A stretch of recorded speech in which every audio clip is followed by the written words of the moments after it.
Hey guys, welcome to the channel. This is a one-shot complete FICT of what if Naruto use voodoo. If you guys enjoy this what if, then comment, like and subscribe. Let's go. Also the video goal is 10 likes, so let me know that you're interested in the series and you want the next part. Then go ahead and check out the other what ifs in the channel. Before we start, please do support for more awesome content. Don't forget to subscribe and leave. Also share the video with your friends and link in the description. So let's go. In the apartment of one Naruto Uzumaki, the Jinchuriki was shivering from the bitter cold due to the fact that air conditioning wasn't working properly, again. He could almost swear that his landlord switched off the gas just to let him suffer from the cold. The blonde sneezed a bit and considered crashing at his friend Anko's place for a few days. She always welcomed him with open arms and was always kind to him. Hell, she even trusted him to watch over her apartment whenever she went on a mission that took her outside the village. However, he shook his head negatively, not wanting to take advantage of his friend's generosity and kindness. Plus there were a few major benefits to his apartment. No one else lived in this complex, he never got visitors, and thus he had complete privacy for his experiments. For some time now, he had always been struggling in the academy, though certainly not from a lack of effort. He had two major stumbling blocks that he had yet to overcome. First and foremost was the academy clone jutsu, which had resulted in 2 failing years. And regardless of how much practice he put into it, he could never pull it off. It didn't matter how much or how little chakra he put into it, it always failed. Even the tiniest bit of chakra overloaded it.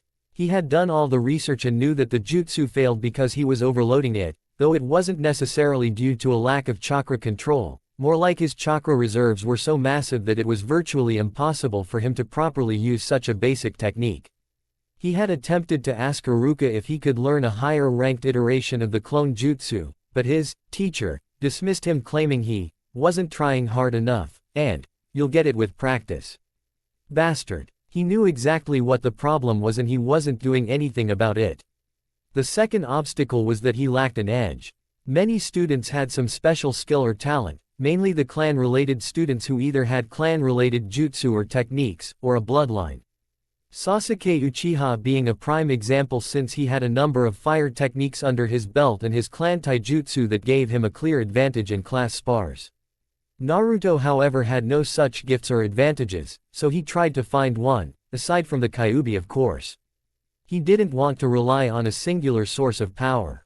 Not to mention he wasn't yet ready to strike a deal with the Biju, nor was he certain what to expect when he met it. Truthfully, he was a bit apprehensive about meeting the being that was supposedly and indirectly responsible for his lonely childhood. At any rate, he did indeed find a viable power that could give him an edge: magic. Not just any kind of magic, voodoo magic. While it could be argued that ninjutsu was, in itself, a form of magic, voodoo magic has numerous uses, such as accessing supernatural powers that can affect your daily life. In short, it can manipulate your luck, allowing things like money, love, success, revenge and so forth to become easily attainable. And most obviously it allowed for powers of necromancy, which is what voodoo is capable of, and perhaps most famously the usage of voodoo dolls that can be used to manipulate another human being. In fact, voodoo had a pretty broad range of abilities that most people weren't aware of, and with proper practice and research, it would obviously give him the edge he needed to succeed. But there was a catch: most voodoo practitioners would have to deal with the loa, spirits or gods that can provide the needed power to a voodoo user. Usually one would have to make a bargain with the loa. But if one's will is strong enough, it could be very well possible to subjugate them and make them serve you, although this wouldn't be recommended for the careless or foolhardy. And even less so for first-timers like himself. He knew he needed to summon a loa to learn the deeper secrets of voodoo, since there was only so much that books could teach and show him, and since there weren't any practitioners of the arts in Konoha, or possibly even the Shinobi nations, barring the occasional Jushinist that used voodoo-like rituals, he would need to learn directly from the source. He had an array of masks set up to provide the loa a medium to communicate with. He wasn't about to let them fully materialize in the human world after all, in case things went awry. After all, some loa were more violent than others depending on the type. With his preparations complete, the blonde muttered a small chant as he performed his ritual. Once he had finished chanting, the masks suddenly began to rattle and shake on the floor as they came to life and then floated in the air. The eye holes of the mask lit up with dull purple-colored lights, and they began to move their mouths experimentally, as if testing the medium for a moment to get their bearings. The masks turned towards a large horned mask that had placed itself in the center, as if silently asking it for guidance. The horned mask seemed to be watching the blonde, almost as if silently inquiring why he had summoned them to the plane of mortals. Clearing his throat, Naruto began to speak. "Greetings. I am called Naruto Uzumaki, and I thank you for responding to my summons." He then presented each of the masks some offerings to help appease them, ranging from cigars, alcohol, sweets and so forth. The Loa masks smiled and were greatly pleased by the gesture and his polite tone, remembering that previous encounters with humans that tried to bind them forcefully, it didn't end well when the Loa broke free. They then nodded to the boy, as if silently asking him what he wanted. He quickly sensed their intent and spoke, "I'll try to keep this short. I require your powers and teachings of the voodoo arts. This village we are in has greatly wronged me and others that I cherish, and I intend to get payback on every last person that has crossed me and or those I love. In exchange for your services, I shall give you the souls of those very people, and believe me, there is no shortage of corrupt souls in this rotten village." When he had finished speaking, the Loa became curious and seemingly sniffed at the air, and were surprised to see that he wasn't exaggerating. They could smell and sense thousands upon thousands of souls mired in corruption, greed, envy, hatred, and bigotry. This place wasn't just a banquet, it was a literal all-you-can-eat buffet for them. More importantly, they could easily sense the raw power coming off their summoner in waves. With him as their proxy, they would be full to bursting from consuming so many human souls. They gave an almost feral series of grins and happily agreed to his deal. The Loa's leader opened its mouth wide and presented the boy a top hat, a black and red tailcoat, black pants, a purple sash belt, and a cane with the head being decorated with a silver serpent with jade eyes. He guessed that the outfit was based off of Baron Samedi, sometimes known as the Gravedigger. A very powerful and significant Loa. Naruto picked up the cane and gave it a small twist, and found that it had a sword hidden inside. He remembered reading that it was possible to strengthen your connection to the Loa if you dressed and acted like them. He quickly put on the clothes and placed the top hat on his head. The Loa looked him over and nodded approvingly to his new attire. With their bargain struck, Naruto immediately dedicated himself to learning the finer arts of voodoo magic, beginning with the creation of the infamous voodoo dolls. He would need to fully understand and be able to utilize it before the next graduation that was but a short time away. While it would be nice to publicly humiliate them, he needed to know if they had any particular skeletons in the closet that would warrant further punishment. And with the help of his new friends, it would certainly be possible to do so. A few days later, Tsubaki yawned tiredly as she had clocked out for the day, her usual day job consisting of filing completed missions. It was a pretty cozy job, but it was definitely rather boring. On the other hand, it also kept her close to home. She hummed thoughtfully as she thought about her finance Mizuki, knowing full well that he was involved in shady dealings. She felt deeply conflicted. She loved him and hoped he wouldn't go through with it, but at the same time, she was a kunoichi of Konoha and had an obligation to report him. But she couldn't bring herself to do it. She couldn't betray him like that. Her thoughts were interrupted when her nose caught the scent of something absolutely delicious. By Kami, whatever it was, the scent was utterly divine.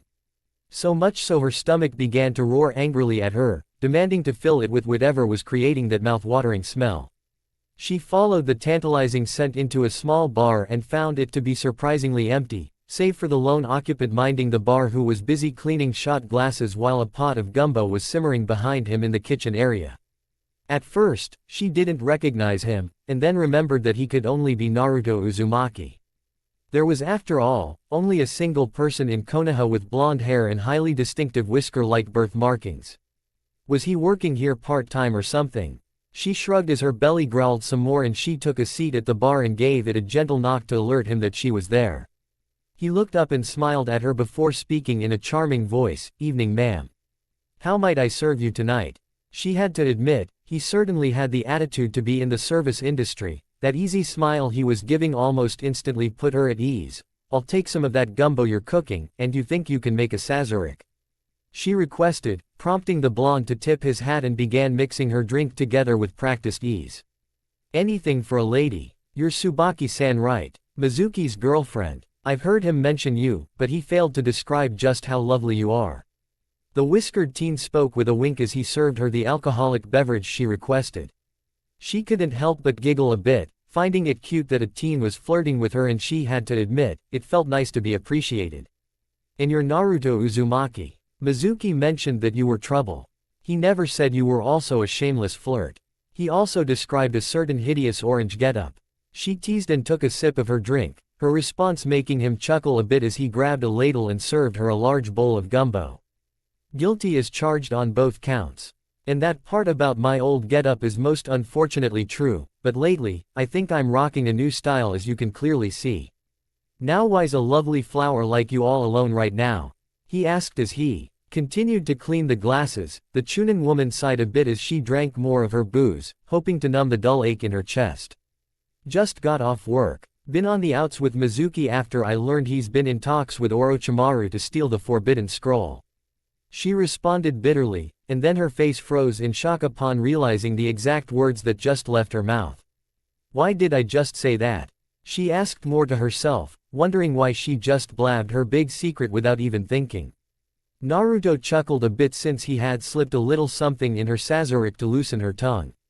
He then held up an open palm and blew some kind of dust in her face. She was about to shout at him in anger but was quickly overcome by a sense of sleepiness and slumped over on the bar in a blissful slumber as she snored quietly. The Jinchuriki smirked a bit as he snapped his fingers, causing the bar to fade away and change into a rundown and rotten version of itself. Ever since he had begun learning Voodoo, he had been keeping close tabs on his teachers. Iruka, unsurprisingly, was entirely motivated by the loss of his parents, hence his bigoted hatred towards him. But more interestingly was the fact he seemed to be showing unusual amounts of favor to Sasuke Uchiha. After using a little magic and some investigation into his bank accounts, it would seem that someone had been paying Iruka every month, bribing him no doubt. When he went to investigate Mizuki's apartment, the place was surprisingly clean, too clean in fact, barren actually. Suggesting he was either preparing to move someplace, or make a break for it if he were up to something. The blonde decided to question Mizuki's girlfriend to see if she knew anything, and by sheer luck he had struck gold. She was fully aware of his little plot and had just confessed to it. Naruto drummed his fingers along the half-rotten bar and smirked as he got an idea and a plan came to mind. His new benefactors, the Loas, were surprisingly patient teachers, or perhaps his diligent studies and promise for souls afforded him their patience. But thanks to prior studies of certain magical arts, he already had a grasp for the basics. But with the Loa's teachings, he could finally and truly utilize voodoo magic. And he was going to start using it to repay the kindness of an old friend.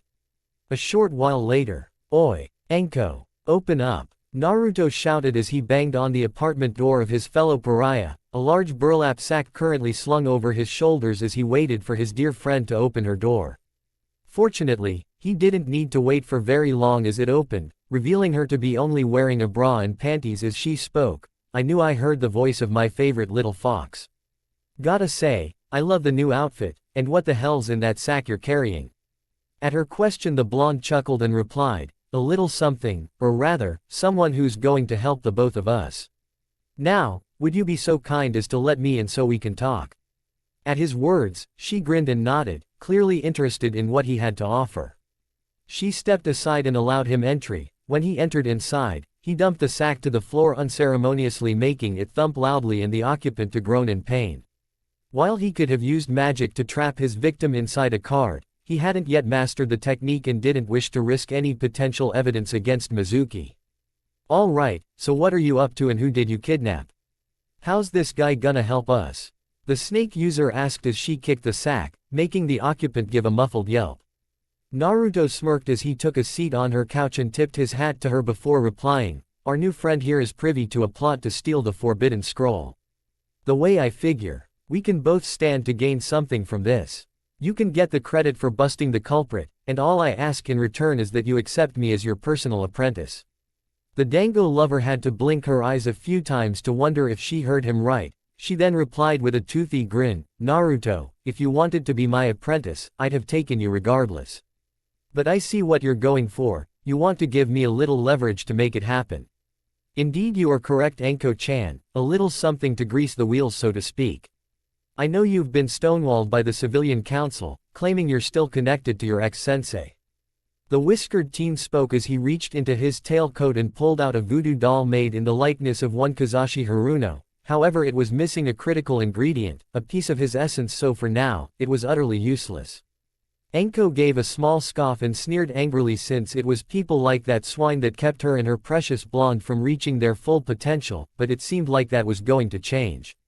He then smirked and spoke, "Now listen close, Enko-chan, I've got a plan, and I'm gonna need your help.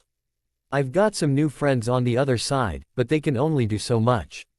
Since you've been so good to me, I believe we can help each other out a lot, and we can start by digging ourselves out of the pits that we were cast into by those who despise us."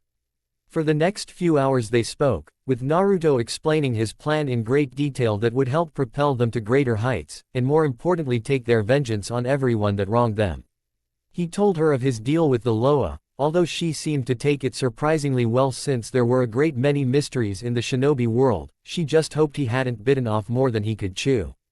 She promised to teach him some different clone techniques she knew to blaze through his academy exam, which was a major boon to him, and even if Iruka tried to cheat him out of the exam, he was more than ready for the scarred Chunin, since he had acquired a hair sample from his apartment.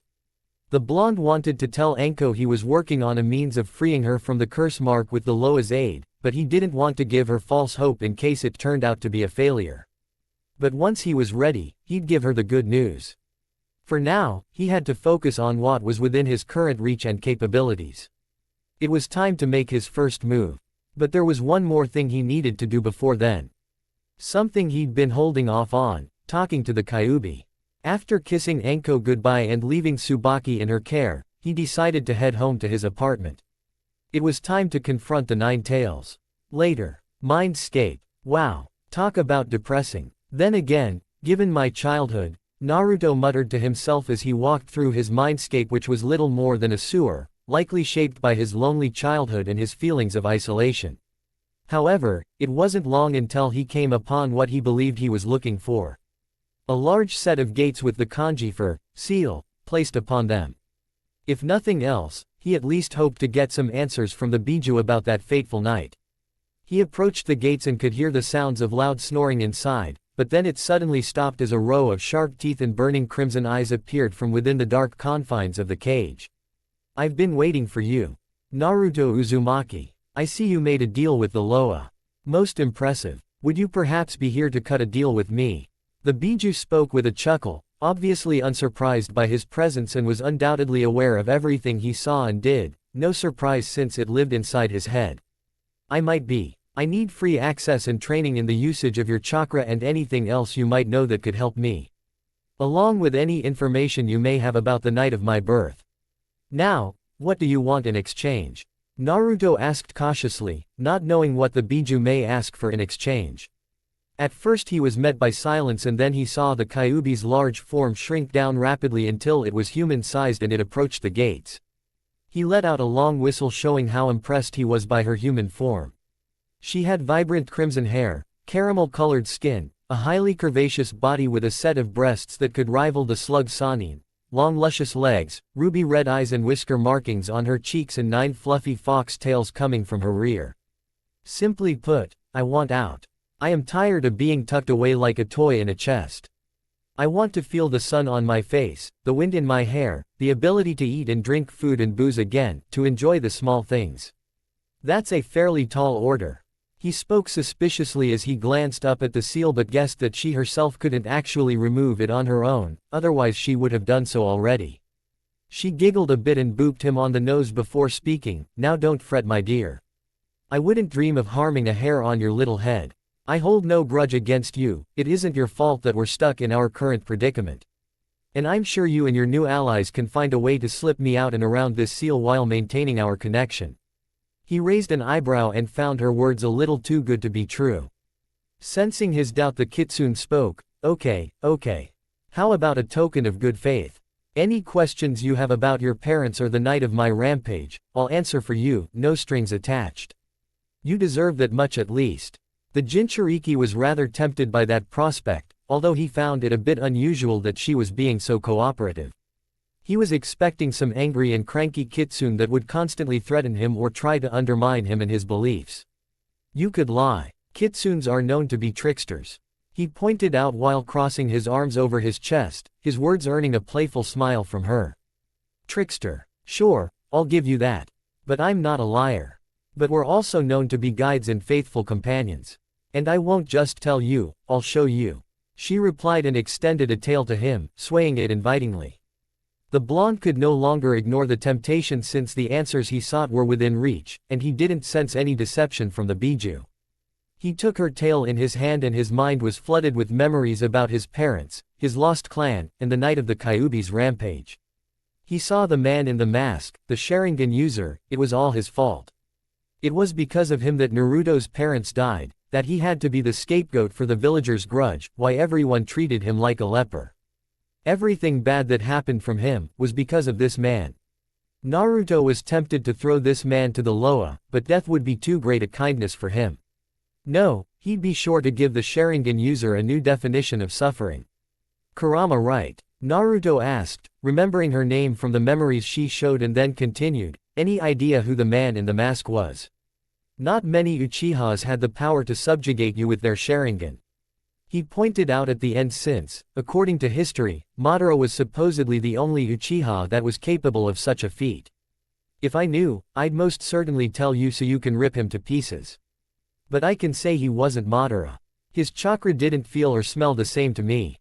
Kurama replied with a frustrated sigh. She desperately wanted to eat that damned man in the mask, but then she thought against it since the last time she ate some humans it didn't turn out that well for her. I see, still to think that my parents were the Yondaime Hokage and your previous host, then again that makes way more sense on why it had to be me. And I can imagine they would have had a lot of enemies inside and outside of Konoha, hence why my lineage was kept secret, even from me. Less risk of exposure that way in case I blabbed to the wrong people. The blonde muttered quietly to himself since things now made much more sense to him. He wanted to confront the Sandaime about it, but first and foremost he needed to determine who was and wasn't trustworthy before anything else. One wrong move and it could be lights out. The shinobi world was an extremely cutthroat one after all. He smiled at the kitsune and spoke, I certainly appreciate your candor. I'm sure I can find a means to accommodate you in the future, so please be patient until then. Kurama shrugged her shoulders and replied in a sarcastic manner, I've nowhere else to be. Just don't take too long, MK. He nodded in agreement and snapped his fingers, causing the sewer-like mindscape to change into a field of wildflowers, trees, soft grass and hills while the seal itself changed and took on the form of a choker around her neck. In the meantime, I hope a change of scenery will be sufficient. Be seeing you. The whiskered teen spoke and tipped his hat before vanishing away, leaving the bijou to happily sigh as she resumed her natural bijou form and enjoyed her new surroundings which were much more comfortable than the cold and depressing sewers. She was definitely looking forward to working with this one. The next day. Okay now. Today's the day. I gotta make sure I got this right. Naruto muttered to himself as he walked towards his classroom, for tomorrow was the academy exams, and today was his last chance to fine-tune his voodoo doll magic and make sure it was working properly. He wasn't going to leave anything to chance. Acquiring a hair sample from Iruka's apartment was a simple matter, he just needed to open a window and pluck one from his pillow. He would need to sneak into the Haruno residence sometime or other to collect hair samples from them. Chiefly Kazashi and his little brat, Sakura, who both seemed like they were out to get him.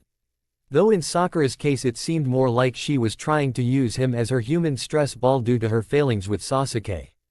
And from the memories Kurama showed, Kazashi was an old enemy of his mother since she got him kicked out of the Shinobi Corps. On to other matters. Later today, he had a private lesson with Anko. He was sure he could learn any clone techniques she had to show him in no time at all, so that was covered. Voodoo magic wasn't as exact in nature as ninjutsu techniques, to be honest. He entered his classroom and found that a large number of the seats had yet to be occupied, which gave him plenty of places to choose from. He took a seat far in the back and discreetly pulled out a doll made in Iruka's likeness. While it wasn't a necessity to make the dolls bear the resemblance of the intended target, a more detailed and accurate representation made the magic and connection between both doll and victim significantly stronger and easier to control. He would only use a plain straw doll for emergency purposes, such as a lack of time for instance. He couldn't help but smirk as he saw both Chunin enter the classroom. He couldn't hear what they were saying, but from what he could read from their lips it seemed they were chatting about potential team assignments and something was mentioned about the reformation of the oneshot team. He smirked a bit wider as he quietly muttered an incantation and activated Iruka's doll. He gave it a quick tap on the shoulder, making the Chunin jump a bit as he turned around to see who had touched him but found nothing there. The scarred man seemed confused but then shrugged and resumed talking to his partner like nothing happened. Deciding to get a bit bolder and wanting to invoke a stronger reaction from the Chunin, he pinched the doll's cheek hard, making the Chunin yell out in pain, which surprised his partner at the sudden outburst. "Ah, you okay there, Iruka?" Mizuki asked as he scratched the top of his head. His longtime partner seemed to be unusually jumpy today for some reason. Did he drink too much coffee or something this morning? The scarred teacher rubbed his sore cheek tenderly and replied, "Sorry about that. Felt like something was pinching me. I could almost swear it was like something was. Is it getting hot in here?" He asked at the end as he began to sweat profusely, his face starting to become flushed as if he had a fever.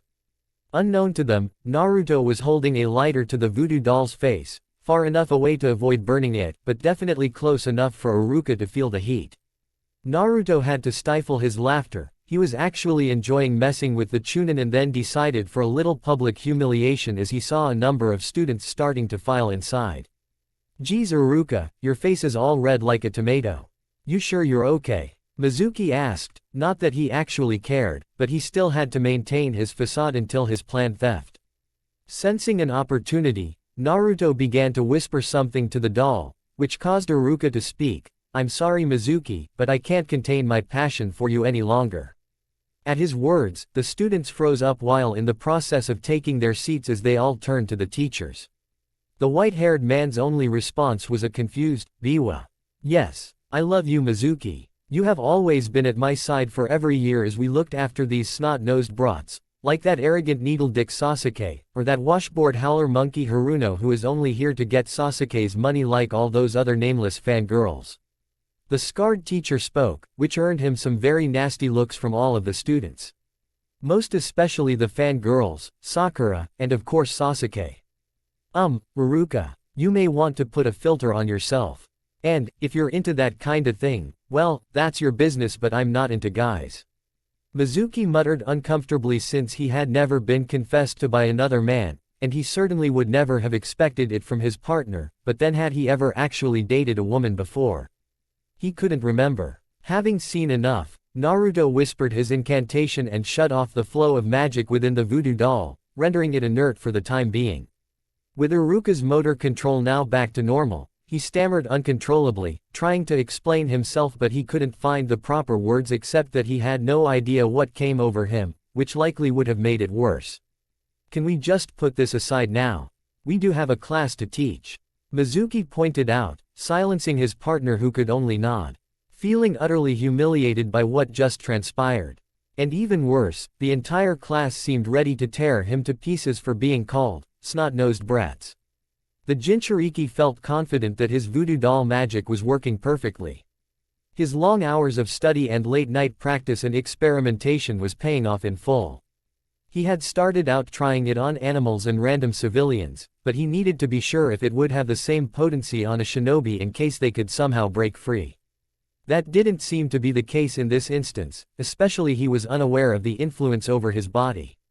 But would it have the same effect over a shinobi that was aware of the doll's influence?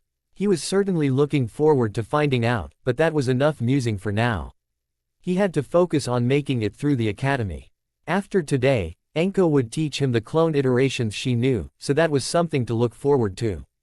He wasn't going to fail a third year, not a chance in hell. And if Iruka tried to pull something, he'd have an accident. Class went as per normal, except Iruka seemed to be fumbling through his usual history lecture as he withered under the nasty looks he was getting from the students. Barely 10 minutes in, Mizuki decided to intercede to spare his partner and himself from further embarrassment and took over the lecture himself. After a few more minutes into the lecture, Naruto took notice that the classroom door was opened slightly, and then an object was thrown into the class. A smoke bomb went off and the sounds of glass shattering and rapid footsteps could be heard with shouts of, "Go go go!" followed by the sounds of blows landing and screams of pain. When the smoke cleared, Mizuki was face first on the floor and multiple Anbu having their blades trained on him, all aimed at his vital areas. And standing over him was the form of Enko who had bound and gagged Tsubaki in tow. "Mizuki, you're under arrest for colluding with Orochimaru and plotting to steal the Forbidden Scroll. Your girlfriend told us everything." The Dango lover spoke with a cheeky grin, and before the white-haired man could even speak out, a gag was crammed into his mouth and a black bag placed over his head. The Anbu beat him some more with steel batons and kicking him, before placing the chakra sealing cuffs on him and dragging him out the door. "Class is cancelled for the day," Enko announced, sending a flirty wink to her favorite blonde who tipped his hat to her. He was looking forward to training under her soon. Now that his experiment was a success and with her teaching, he was sure to pass this year. Everything was going according to his plans. But before that, now was a good time to get some samples from some annoyances in his life. Well, that was quite the display. Naruto spoke as he came up behind Sakura and managed to snatch a strand of her distinctive pink hair from her clothes which came off easily due to its length. The Haruno absent-mindedly nodded in surprise since she was still processing what happened. "And now there's only one teacher left to cater to you, huh Sasuke? Think this might mess with the academy exam. But then, being the golden boy of the academy and all, you don't really need to train or study since you'll be passed regardless of your performance." Naruto spoke to the self-proclaimed Avenger who angrily glared at the blonde and got up in his face. "You'd better watch your mouth, Dobi. It's not wise to mess with an Uchiha elite," Sasuke muttered, feeling insulted that the blonde was insinuating that he couldn't pass without help from the teachers. "Make that teacher now. Singular. Point one out to me and I'll be sure to keep that in mind."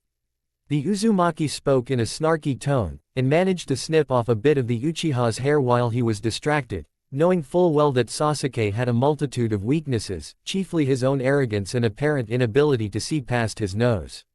"Figuratively speaking, you might have a new get-up and a fancy devil-may-care attitude, but you'll still be nothing but a clanless loser and an orphan." The Uchiha spit back, the blonde's attitude getting on his nerves. If the little brat weren't so close with the Sandaime, he would have slugged the Dobi by now. "Guess that makes two of us. At least you had something to lose." Naruto replied with a shrug, finding it deeply insulting that Sasuke had the chance to have a family and he wasn't even appreciative for that simple fact. It was a major reason why the blonde never liked the Uchiha prick. He then blew some kind of powder in Sasuke's face, making the Uchiha sputter and cough as the Uzumaki walked away. As he made his way out of the classroom, the Uchiha's face began to swell up and itch horribly as he scratched away at it to ease the itching sensation. Some screams could be heard as the fangirls got a good look at the Uchiha's now swollen face, making Naruto laugh. He was definitely enjoying the new powers and opportunities his voodoo magic provided him. By now, Enko was likely giving her report to the Hokage, so he decided to wait for her and the good news in the Hokage's office. And so, thanks to a reliable source that provided me Tsubaki and the intel, with Tsubaki herself confirming it, we were able to quickly arrest Mizuki with no major incident. Mizuki himself is currently being escorted to the T&I division where both Ibiki and Inoichi will work him over and question him for information, and then mind scan him for confirmation. Enko spoke, giving her final report to the Sandaime who nodded appreciatively. He hadn't expected that Orochimaru would have enlisted a rank-and-file chunin, an academy teacher no less, to steal such an important artifact like the Forbidden Scroll, or maybe it was precisely because he wouldn't have expected that his ex-student planned this out. The snake Sanin had a way of getting into people's heads and was as slippery as they came, which is what made him so dangerous, even before he reduced his existence to that of a parasite. "I thank you for taking the initiative and quickly thwarting this plot, Enko-san.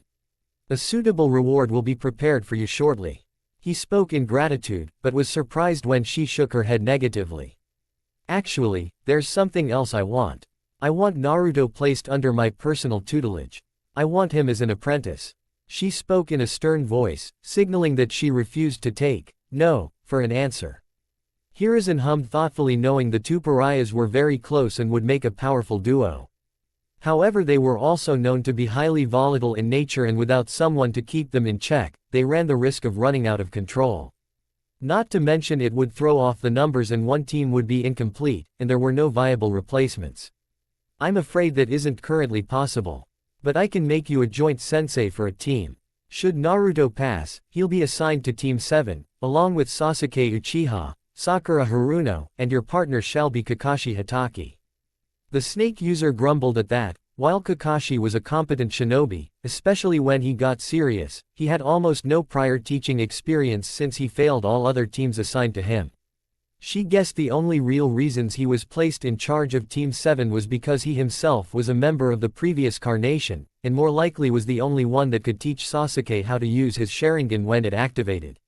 Not to mention it was plausible the two Sharingan users were likely there to potentially subdue Naruto with their Sharingan in case he tapped into the Kyuubi's powers. Additionally, putting together an Uzumaki and an Uchiha was sure to end in bloodshed.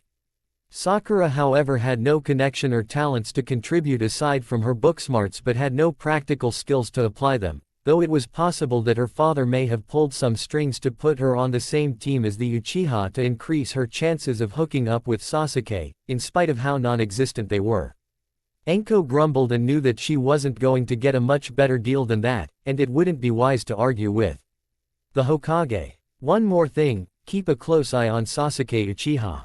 I don't trust Kakashi to remain entirely impartial given his past connection and guilty conscience over his fallen teammate who was also an Uchiha. Not to mention Sasuke himself is believed to be a potential flight risk. I requested that Inoichi have his daughter observe and formulate a psych profile on the Uchiha during his school year, and the results were less than promising. I strongly suspect that if your former teacher were to try and tempt Sasuke with some form of power, that he wouldn't hesitate to take it. That's where you come in. If need be, kill Sasuke should he willingly go rogue. At that, she could only nod since she now had a much better understanding of the situation. She gave a salute and left the Hokage tower, where outside Naruto was waiting for her as he was flipping through some cards. She approached him and said, "Hey Naruto-kun, what you doing there?" She asked out of curiosity at the end. The blonde smirked as he flipped over a card and then shuffled them all back together before pocketing the deck.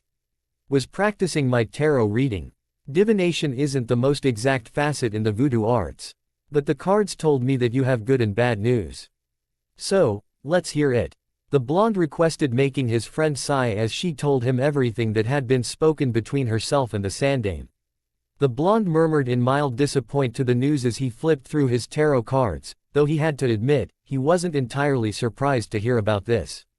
Traditionally, Team 7 was composed of the top student or rookie of the year, the top kunoichi of the year, and of course the dead last, the student with the lowest overall grades in the academy. And failing 2 prior years didn't help his case. With the teacher's favoritism and Sasuke's clan taijutsu and his fire techniques given him an unfair advantage, it was no wonder he was nominated for Rookie of the Year. As for Sakura, the academy curriculum was almost entirely theoretical and relied on academics, which made it entirely possible for the Haruno, in spite of her nature as a fangirl, to easily get by with book smarts alone. However, she wouldn't last long in the real world as a kunoichi if she didn't improve herself. If nothing else, at least I know for sure you'll be around to help keep me sane. The whiskered teen spoke, making the Dango lover nod in agreement since they would still be together and since they'd be on the same team they'd be able to spend much more time with each other now. Also, now that he had hair samples from his soon-to-be teammates, he had a means of keeping control of them if they ever got out of line. Most especially Sasuke. With that bit of business closed, the two decided to head for the Forest of Death and assume a little pre-exam cram training. Unknown to the village of Konoha, the dark shadows of the Loa now loom, eagerly waiting for their new contractor to provide the souls he promised them, and then they heard it. They heard him whisper to them through the use of his voodoo magic. They could claim the soul of the one called Mizuki who was now in prison. It would be little more than a sample for now, but they sensed that there would be many more to come. They wondered if the female called Tsubaki would be a tasty morsel and sent a telepathic image of her as if asking if she were on the menu. The blonde denied them, claiming that she may be of further use down the line but they would be given a suitable replacement. The Loa didn't complain, there would be plenty for them to eat in due time. In the dark confines of Konoha Penitentiary, Mizuki grumbled quietly to himself as he sat in the corner of his cell, having no choice but to await his trial. At a guess, he suspected life in prison at best, or more likely execution to be his sentence since Konoha didn't take kindly to traitors. He couldn't help but wonder how someone caught onto the fact Tsubaki was aware of his plans, especially since she wouldn't have ratted on him. The woman was far too soft-hearted for her own good, but at least it made her easy for him to manipulate, allowing him to use her own feelings for him to keep her quiet about his plans. His musing was cut short when he heard something scuffling along the floor. At first he believed it to be a rat, but when he looked down he saw some kind of straw doll that seemed to be moving about on its own, and it wasn't alone. More dolls came scurrying out from the shadows, carrying needles, kitchen knives, scissors, scalpels and other sharp tools and instruments. Guards. Anyone out there? What's with the creep show? The white-haired man called out, wondering if this was some kind of scare tactic, but he received no response from his guards. He glanced up down the hall and saw that the two chunin assigned to watch him were lying on the floor with spilled coffee mugs close by. Likely having been drugged. The dolls began chittering some strange language and pointed their weapons at him, with more dolls appearing carrying bundles of rope, wires, cables, and anything else that could be used to bind a person. "Hey, stay away from me you little gremlins." The ex-chunin shouted nervously, wishing his chakra wasn't currently sealed, otherwise he would have turned these dolls into a bonfire.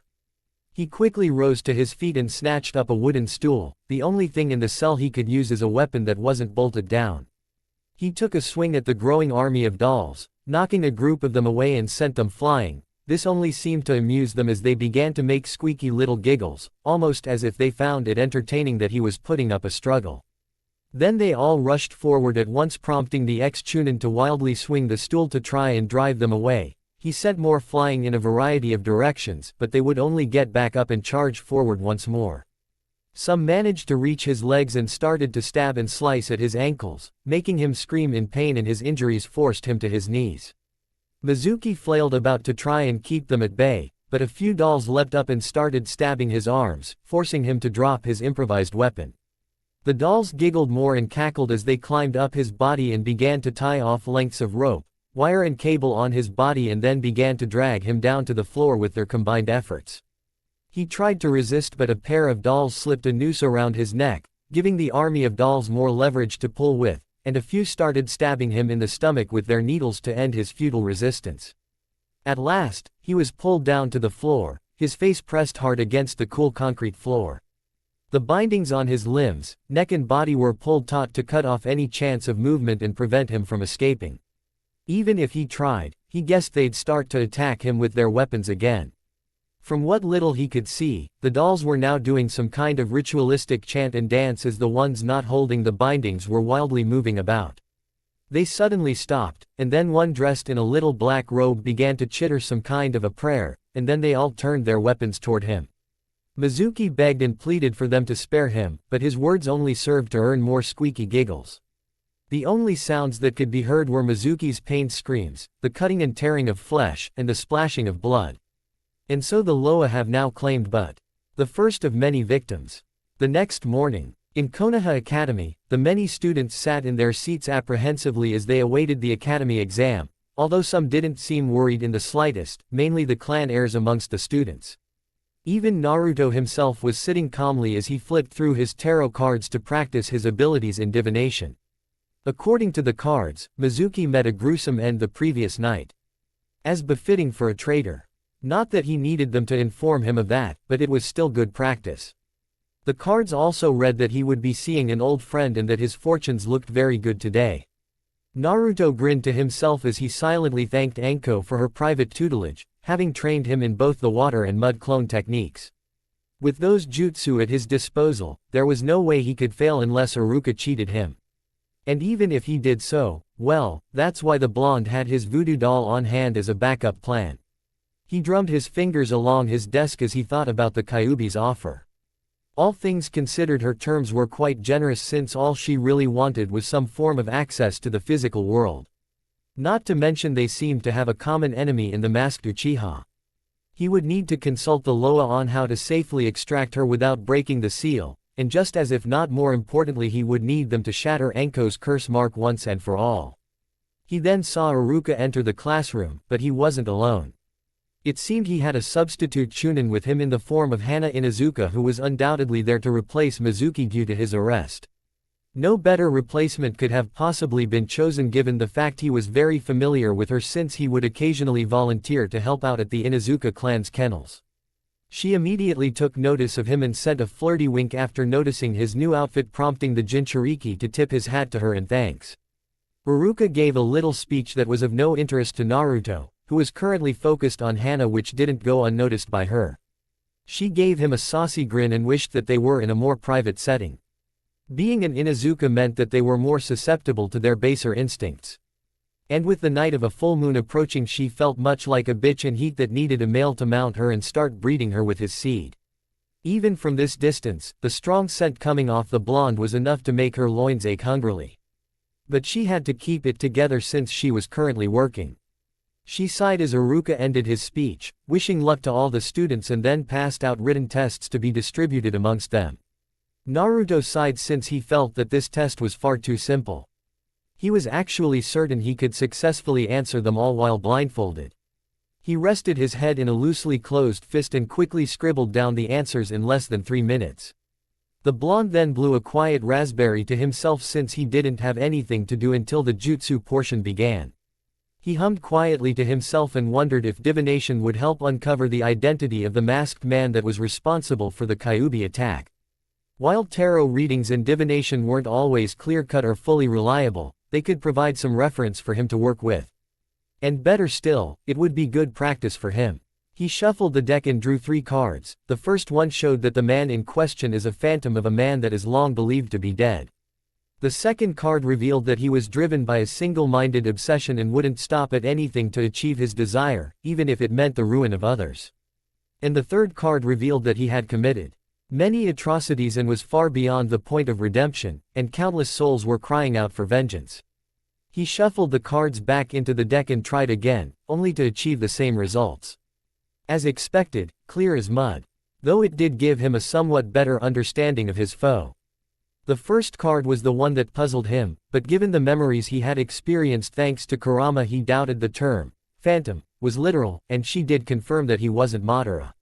He doubted that someone with a stolen Sharingan could utilize enough power to subjugate the Kyuubi, and given the time frame, it would have to be someone that died before the Uchiha massacre, most likely during the previous Shinobi War.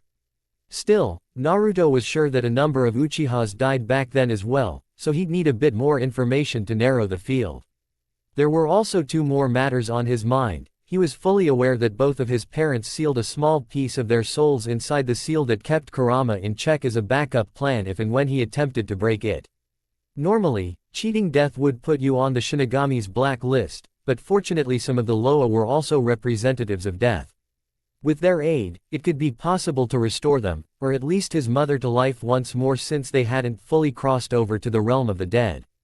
The reason he was reluctant to resurrect his father, Minato, was largely due to the memories he received showing him choosing Jiraiya, the Toad Sannin, as his godfather, who was suspiciously absent throughout his life. Not to mention his father's attitude prior to his death seemed to strongly suggest that he put the fate of the village ahead of his own son's well-being, while his mother didn't share that same sentiment.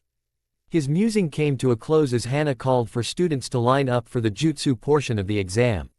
The blonde grinned to himself as he took his place in the very back of the line as he prepared to not only take his revenge on Iruka, but also isolate him for questioning. He waited a few minutes as the line slowly dwindled, with each student performing the 3 basic academy jutsu. Honestly, this test was so easy that he strongly doubted it would truly qualify them as genin. Most likely this was a preliminary test to weed out those who couldn't make the cut. It was a requisite that one should be able to properly utilize their chakra and could use the 3 basic jutsu, which were widely believed to be the building blocks of a shinobi's career. However, Naruto always found it suspicious that Rock Lee from last year was able to pass since he couldn't properly harness his chakra like everyone else. Most likely he was given a specialized test to accommodate his handicap, letting him pass through the usage of taijutsu techniques. And yet Naruto himself was never given a fair shot at passing, because of Iruka's bigotry and grudge against him. He knew for a fact his chakra was too potent to use the basic form of the clone technique, and Iruka himself had to be aware of this but deliberately did nothing to give him a fair chance. For 3 years now, Iruka had power over him due to his position as an academy teacher, but now the Jinchuriki had power of his own. Naruto decided now was the time to make his move. If he got too close to the front, it would make this next course of action more difficult. Fortunately, there were still plenty of students ahead of him to make a decent and incidental barricade to mask his movements.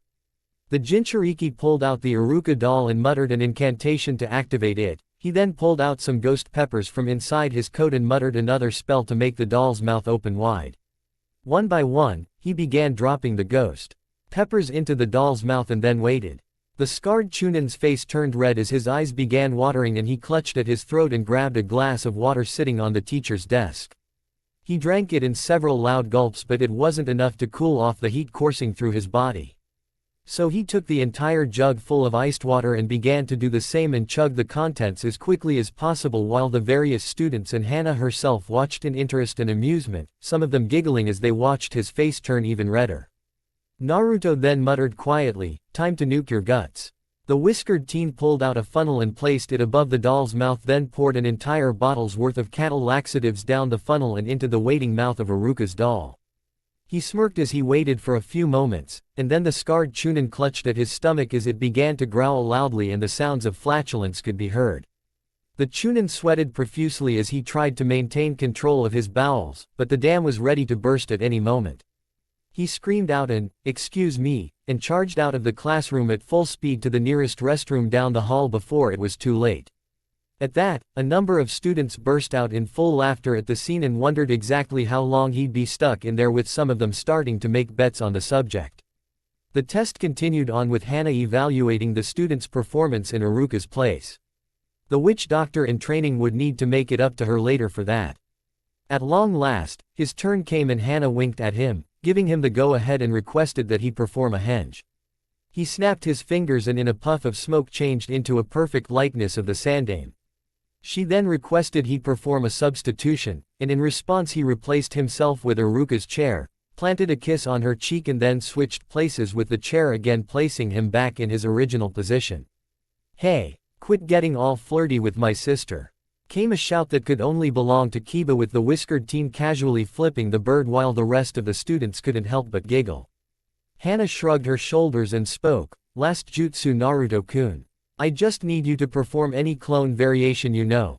At that, many of the students seemed rather puzzled at her words since they were never taught, shown, or heard mentioned that one could use a different clone technique to pass. "Hold on a second, you mean to say we don't specifically need to learn the academy-taught clone jutsu?" Sasuke asked with a throbbing tick mark, feeling that he'd been cheated out of learning what may be a useful technique since the basic clone jutsu was a joke. The female Inuzuka sweat dropped a bit since she'd requested the same of all the other students, and only now did they take notice. If these kids couldn't pay attention to minor details like that, then they would be struggling as ninjas if they lacked awareness and vigilance. Yeah. Back in the day it was pretty common for some academy students to have much stronger chakra reserves than others, so they were permitted to learn higher tier variations of the clone jutsu in order to pass. "Iruka never told you that or offered, did he?" she asked at the end and cast a suspicious glare on Naruto, already guessing that Iruka had withheld that information from him. Naruto put a single finger to his lips, making a "shush" gesture, and then performed 2 slashing motions, one across the bridge of his nose and the other across his throat. It would seem that he was already in the process of taking care of her fellow Chunin. And whatever came over Iruka was likely from Naruto's influence. She gave him a quick nod and decided to let the whiskered pup handle it himself. From that fiendish look in his eye, Iruka wouldn't be escaping in one piece. That was for certain. The Jinchuriki decided to move things along and performed a single hand sign, causing multiple duplicates of himself to appear as he summoned water clones. Hana nodded in satisfaction and declared that Naruto passed. She gave him his headband and gave a small peck on his lips while muttering a quick congratulations. He returned the gesture with a kiss of his own and then tied off the headband to his right arm and tipped his hat to her before rejoining the crowd of students. He had to chuckle a bit as he noticed Kiba looking rather peeved at him, but he paid no attention to it. "All right everyone, congrats to those who passed the academy exam. Come by tomorrow morning at 10 a.m. for team assignments. Good luck." Hana called out, though a number of the students wondered why they had been wished good luck when they'd already passed. Naruto, for his part, decided to slip away and check on his old buddy Iruka. He whistled a small tune to himself and entered the restroom, but not before slipping on a gas mask he'd borrowed from his buddy Tenten. He wasn't about to risk smelling whatever Iruka created in there. When he entered there was only one occupied stall, no surprise given whatever the occupant was going through. Smirking to himself, the blonde tapped on the locked door with his cane and spoke, "Hey, sensei. How are you doing in there? Have you given birth to a 10-pound chocolate mud baby yet?" There was a pained groan followed by a weak response, "Naruto, you little, OGAAAAAAWD. You did this to me. I don't know how, but I know you did this." The scarred Chunin spoke as he flushed the toilet to drain out its contents before it overflowed he forgot how many times now actually. "For once, I am guilty as charged. Now then, I don't suppose you can tell me who's been paying you under the table?" The blonde asked as he leaned against the nearby wall across from the Chunin's stall as he lazily twirled his cane around. There was a long silence from the Chunin, suggesting he was shocked and/or trying to find a means to respond properly. The Jinchuriki smirked and continued, "I broke into your apartment, did a little snooping to see just how dirty you were. I found your bank statements and every month, someone has been sending you money. Who is it and what for?" Again, the only response he received was silence, so the blonde spoke, "Tell me now and I'll end your suffering. Otherwise, you can just crap yourself to death. Makes no real difference to me." There was another pained groan followed by more flatulence as Iruka finally replied, Okay already. "Uncle, it was Jiraiya. He told me to keep an eye on you and to keep you trapped in the academy." The Uzumaki hummed in thought, just what was the Toad Sanin up to? Why attempt to sabotage his education? Being a Jinchuriki that practically made him a walking weapon of mass destruction and the only viable means of defense against a rampaging Biju or another Jinchuriki. It made very little sense to weaken him, unless it was for a different reason that required him to be weaker. "So the Toad Sanin put you up to it, huh? Thought you could get some revenge on me and make some extra money on the side. You disgust me. You aren't respectable enough to even be called a teacher. Here's a fun fact, they don't call you number 2 because you're a piece of shit. They call shits the number 2 because of YOU." Naruto spoke angrily and then tapped his cane to end Iruka's suffering as he promised. A green mist flowed into the stall and gathered around the toilet the Chunin was trapped on. Naruto then quickly departed since he didn't want to get caught up in the gory aftermath. Iruka heard the bathroom door shut, signaling that the demon brat had finally left. But his apparent relief was short-lived as the toilet began to rattle and shake under him. He yelped in surprise and hopped off the toilet, his pants stuck around his ankles as he turned around and saw the bowl start growing teeth and a pair of glowing purple eyeballs appeared on top of the tank. The toilet beast stared at the Chunin and then growled angrily at him. "Nice toilet. Down boy. Good boy." Iruka whimpered out in fear, and then loud screams could be heard echoing down the halls. The next day, Hokage office. "Inoichi Yamanaka, could you please run that by me again once more? I want to be certain I heard you correctly." The Sandaime requested, having recently received 2 reports back-to-back on the mysterious deaths of Mizuki and Iruka respectively. The former had been murdered in his cell, with numerous stab wounds and strange glyphs carved into his flesh in a ritualistic manner. The guards were unable to do anything at the time because they were drugged. And from the memories Inoichi retrieved from Mizuki's brain, he had been attacked by an army of 6-inch-tall straw dolls. Naturally, a plausible explanation was that the killer may have been a puppet master with a sadistic sense of humor. As of yet, it wasn't confirmed if it was the action or a vigilante or if Orochimaru sent an agent to silence Mizuki in case he knew anything incriminating. Iruka's death, however, was far more bizarre. The Yamanaka clan head cleared his throat and spoke hesitantly, almost as if he himself had difficulty believing the initial report. The Eternal Chunin, Kotetsu and Izumo were the first on the scene. After questioning eyewitnesses, they suspected that Iruka was having some kind of explosive diarrhea attack and was stuck in the restroom. A while later, they heard screaming like a, quote, screeching raccoon dragging its nails on a chalkboard, along with loud, om nom nom, noises. The screams died down for a bit and then another noise came that sounded, and again quote, a bear screaming into a megaphone, and finally came, loud and wet-sounding explosion. When the Eternal Chunin set foot in the crime scene, they puked immediately because the place was covered in fecal matter, blood, human organs and body parts. Apparently something chewed up and tried to eat Iruka. UP chucked him, jammed what was left down a toilet, and then the toilet exploded. Apparently they're still hosing the place down and picking up chunks of Iruka wherever they can find them. At the end of the report, Hiruzen blinked his eyes several times and finally spoke. In all of my days as a shinobi, I have seen all kinds of horrors that could churn your stomach. But I have never heard of such a gruesome and disgusting death before. Whoever killed Iruka like that must have truly hated him with every fiber of their being. And no one saw any suspects. Can you scan Iruka's brain? The blonde clan head sighed as he answered, unfortunately the brain is believed to have already been destroyed when Iruka was chewed up. And no one saw anyone enter the restroom except the victim. Meaning the killer was already inside and had an alternate exit, or managed to slip in and out undetected. I also did some checking around, looking for anything that would suggest a motive, and I found something notable.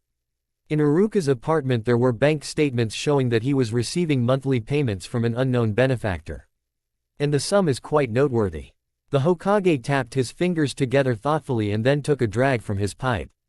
It would seem that Iruka himself was involved in some dirty business as well. Was it connected to Mizuki? Or was it an altogether separate matter? Find out who is behind these payments. I want to know everything there is to know. And begin performing psych evals on all active duty ninjas regardless of rank, starting with those currently inside Konoha of course. I want to make sure we don't have any more traitors in our midst. Inoichi nodded his head and departed to carry out the Sandame's orders. The Hokage continued to hum thoughtfully and mused that there was no way that Mizuki or Iruka's deaths were coincidental. There was a strong likelihood that the perpetrator had killed both of them and was still at large.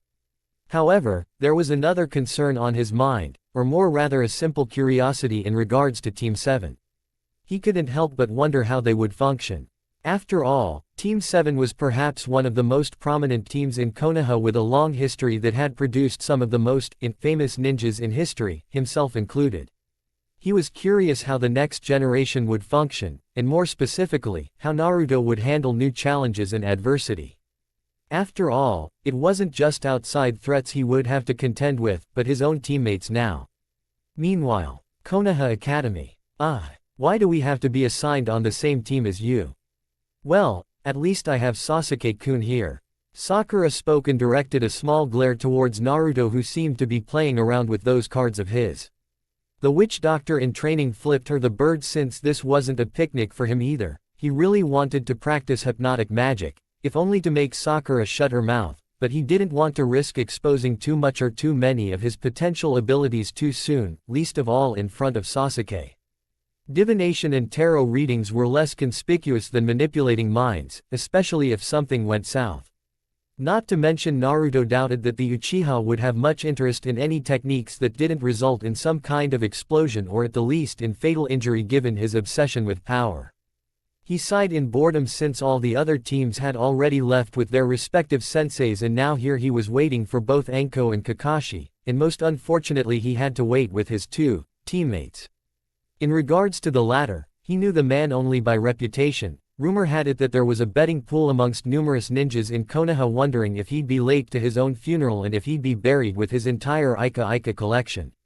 The reason for this, stemming from his chronic tardiness, unless it was for an A or S ranked mission or a direct summons from the Hokage, the man would always be late by about 3 hours.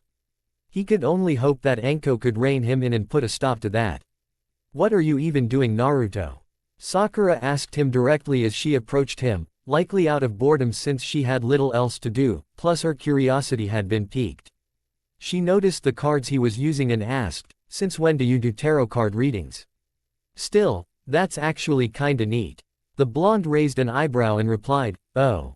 Do you have an interest in it yourself?" "I have recently begun learning the trade, but it is still very interesting.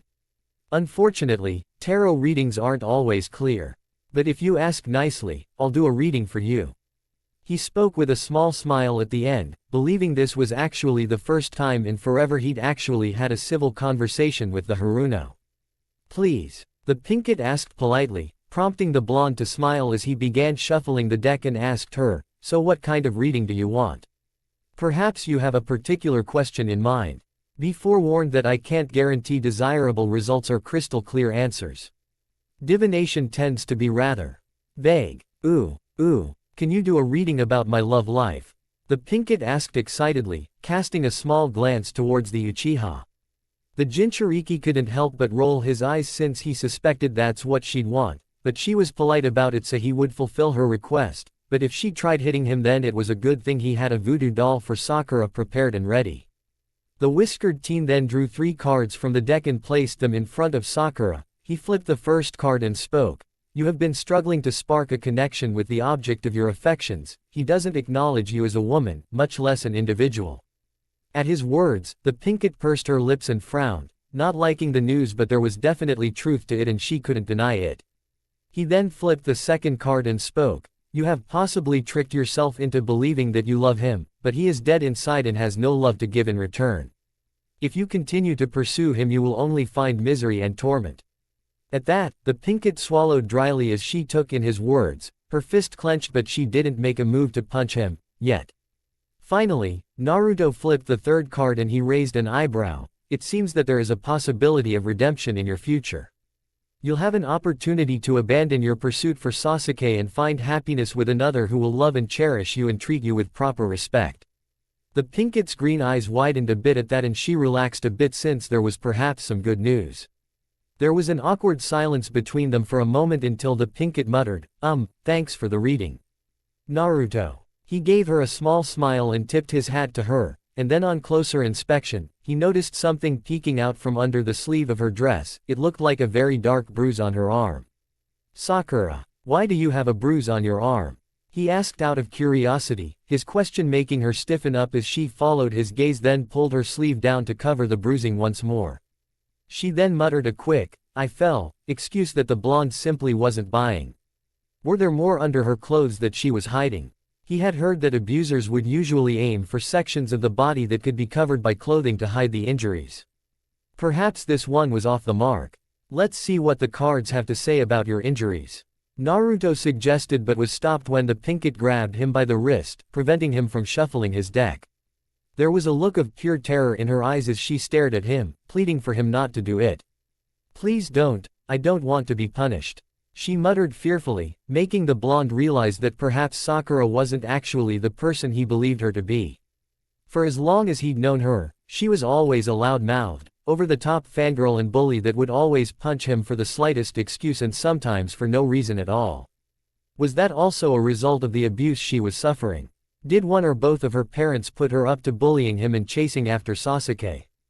Did she actually trick herself into believing she loved the Uchiha to appease her parents? Naruto blinked his eyes and asked, "Sakura, are your parents abusing you? Are they making you do things you don't actually want to do?" he asked, trying to probe her for information, and it seemed like she wanted to answer him but she was too afraid to speak. "I'm sorry for everything," she spoke and then turned away and retreated into a corner seat, trying to put some distance between herself and the blonde. The whiskered teen said nothing, but he wasn't about to let this slide. Not in good conscience. It would seem the Loa would be gaining another soul soon, but first he needed to confirm if it was one or both of Sakura's parents. Though if he had to bet money, he strongly suspected that Kazashi was the guilty party given his obsession with wealth and status. Most likely he was pressuring Sakura into chasing after Sasuke to try and gain access to the Uchiha's money and anything else of value that would be in his possession. That only left the question of Mebuki's involvement to be answered. Come to think of it, given the fact Kazashi is undoubtedly abusing his own daughter and was a longtime enemy of Kushina and by extension a personal enemy of Naruto himself, the Jinchuriki would be killing 2 birds with 1 stone. The door to their classroom suddenly opened with both Jonin entering inside. Anko had her hands stuffed into her pockets with a cheeky grin while a masked man that could only be Kakashi had his face buried in a certain orange book. He looked at the 3 genin lazily and took notice of the brooding Uchiha, a depressed-looking Pinkett and the blonde Jinchuriki that tipped his hat to him and Anko. "This is going to be fun. Meet us on the roof in 5 minutes." The masked Jonin spoke and then he and Anko vanished in a swirl of leaves. Both Sakura and Sasuke got up from their seats but noticed that Naruto had already disappeared. A few minutes later they arrived on the roof and found the whiskered teen laying his head in the Dango lover's lap. "Wah, how did you get here so fast? And what are you doing putting your head in one of our sensei's lap?" Sakura asked in surprise, and felt somewhat jealous that a boy didn't have his head in her lap like that. It seemed like a very affectionate gesture. "Me and Anko-chan go way back, so don't worry about it. And I took the express elevator." The Jinchuriki replied with a dismissive tone, and by express elevator, he simply climbed out the window and scaled the side of the building using his chakra.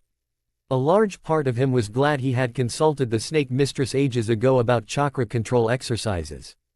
"There's an elevator?" the pink kid asked in confusion, making the others sweat drop a little. After a pregnant pause, Kakashi asked them to take a seat so they could get started.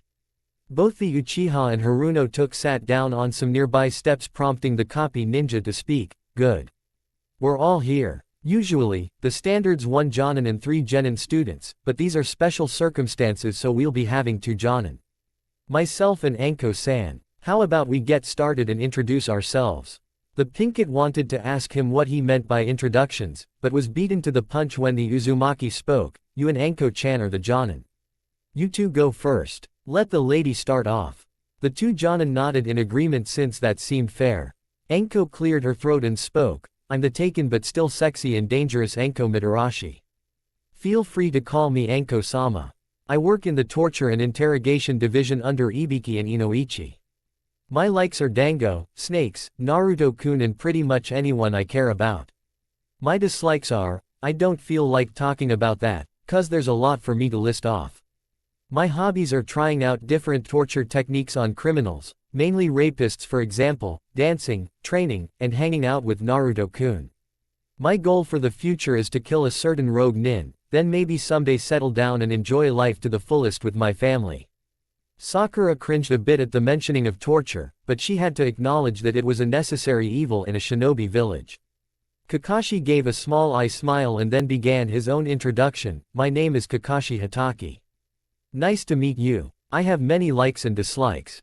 Numerous hobbies, and I haven't yet thought of my dreams for the future." At the end of that half-assed introduction the other's sweat dropped since he only revealed his name. So the Dango lover decided to correct that.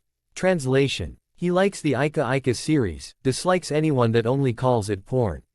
His hobby is collecting Ika Ika merchandise and autographs. And his dream is to someday star in an Ika Ika movie adaptation. Anko spoke with a shit-eating grin, earning a harsh glare from the silver-haired man. "But it is porn. So basically Kakashi-sensei wants to be a porn star," Naruto pointed out, making the Jonin's eye twitch angrily at his statement. "It's not porn. It's art. And way to ruin my cool sensei image," the masked man grumbled as he crossed his arms with a huff. Pretty sure they would have figured it out and the image would be ruined anyway.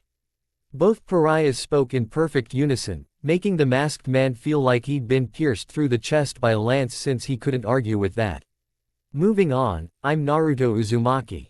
I like to read and study new techniques, experiment with said techniques, Anko-chan and anyone else that I consider a loyal friend. My dislikes are people that wear masks, uchihas, negligent assholes, people that can't tell the difference between a sword and its sheath, and most recently toads. My hobbies, you don't need to know about my hobbies. And my dream for the future is to become Hokage, to stick it to everyone that trampled over me, and to kill a certain Sharingan user wearing a mask, not you Kakashi, someone else." The blonde clarified at the end, making the Jonin sigh in relief since he was certain he wouldn't want to become an enemy of Minato and Kushina's child, most particularly because of the latter. They then turned to Sakura and looked at her expectantly, as if asking her to go next. She stiffened up a bit under their gazes and squeaked out, "I'm Sakura Haruno." They waited for her to continue but it seemed she was done speaking for now. By the looks of it, she wasn't ready to open up, but Naruto guessed she didn't want to say anything because she was likely afraid that she may say something incriminating about her family. Grunting impatiently Sasuke piped in, "Forget the bimbo. My name is Sasuke Uchiha, don't forget it. I don't have many things that I like, except for power and strong jutsu techniques. My dislikes, I have many of those. And I don't believe in things like dreams, but I do have a goal that will become reality. I will restore my clan and kill a certain someone. At that, Naruto got up from Anko's lap and jabbed the tip of his cane up one of Sasuke's nostrils, making the Uchiha yelp in pain and stumble back clutching at his nose. The hell was that for Dobi? The self-proclaimed Avenger shouted angrily. First off, that is no way to speak about a lady. Second, you don't seem to be making much progress in either part of your goal. Third, stop with the whole mysterious act, we all know the story about Itachi. And finally, because you're a douchebag that deserved it. Naruto listed off and then slammed the head of his cane into the top of the Uchiha's head for extra measure to get his point across. Are you serious, Dobi? You're going to defend her? She's been pummeling you since day one and now you're defending her. The Uchiha questioned, glaring angrily at the blonde as he rubbed the top of his head where the blow had landed. Naruto was silent for a moment. It was true Sakura had beaten him almost daily and treated him like trash.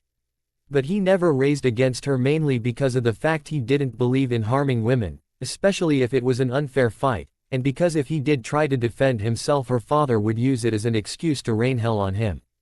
Plus, with recent revelations, he suddenly realized that Sakura's one-dimensional character was but a forced facade. Yeah, I am serious. And it appears that I am. I have my reasons for it. Word of advice, Sasuke. You won't live for very long if you're an asshole to everybody. Like us or not, I don't care, but we're stuck with each other. So I'll make you a deal, act in a civil manner, and I'll respond in kind. Act like an ass, I'll make your life very miserable. Get the picture? Naruto asked at the end and pointed the tip of his cane towards Sasuke's face to emphasize his point. The Uchiha defiantly sneered at him. Kakashi decided to step in and break the hostile atmosphere by saying, well, you're all certainly unique. In your own ways. Now we must come to the matter of your genin exam. At the masked Jonin's words, the genin all turned to him with Sakura asking, what do you mean by that? We already passed the exam. Naruto adjusted his top hat and piped in, I suspected that there was another exam waiting for us. The initial exam is to find the students that have the potential of becoming genin. Our Jonin senseis then conduct their own test to see if we can truly make the cut. Both Jonin nodded with Anko responding, good instincts kiddo. We'll be conducting your test tomorrow at 8 AM in Training Ground 7. I wanted to do it at Old 44, but Kakashi said it'd be too extreme for you greenhorns. She then glanced over at Naruto and winked at him, knowing that he could safely navigate the forest of death. The other two, not so much. Well, that's all there is to it for today. Though I recommend you don't eat breakfast tomorrow, otherwise you might just puke it up. Be seeing you. Kakashi spoke before giving a lazy salute and then vanishing in a puff of smoke. Both Sakura and Sasuke departed from the roof, leaving the two pariahs alone. Geez Naruto. I knew you had a strong respect for women, but you seemed pretty triggered. I thought you hated Sakura. What gives? Anko questioned now that they were alone, finding it odd the blonde had changed his tune about the pinkett so quickly. For the longest time I did, until today when I noticed something. Sakura had a bruise on her, a pretty nasty looking one. I asked her about it and she started to freak out. I think she's being abused at home and has been forced to act the way she, normally, does in her school life. The whiskered teen replied as he tipped his hat, the rim shadowing his eyes. The snake mistress' eyes narrowed as she replied, if that is true, it would explain quite a bit. What do you wanna do about it? Gonna report it. I could, but Kazashi has an army of lawyers working for him. Unless there's concrete proof, he'll just have the whole thing dismissed and Sakura could end up in an even worse situation. I'm gonna do some recon, figure out how to best handle the situation. Last thing I wanna do is walk in blind. He responded as scratched his cheek. I see what you mean. But if either of us gets caught snooping around the Haruno residence, Kazashi will give us all hell. Anko muttered in a disgruntled tone knowing that he would use the slightest excuse to indict them. Naruto thought for a moment and then produced Sakura's voodoo doll and muttered, I think I might have a way to work around that.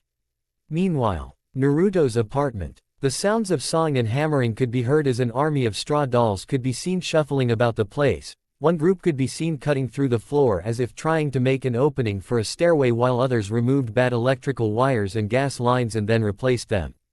while another group seemed to be building even more dolls like themselves.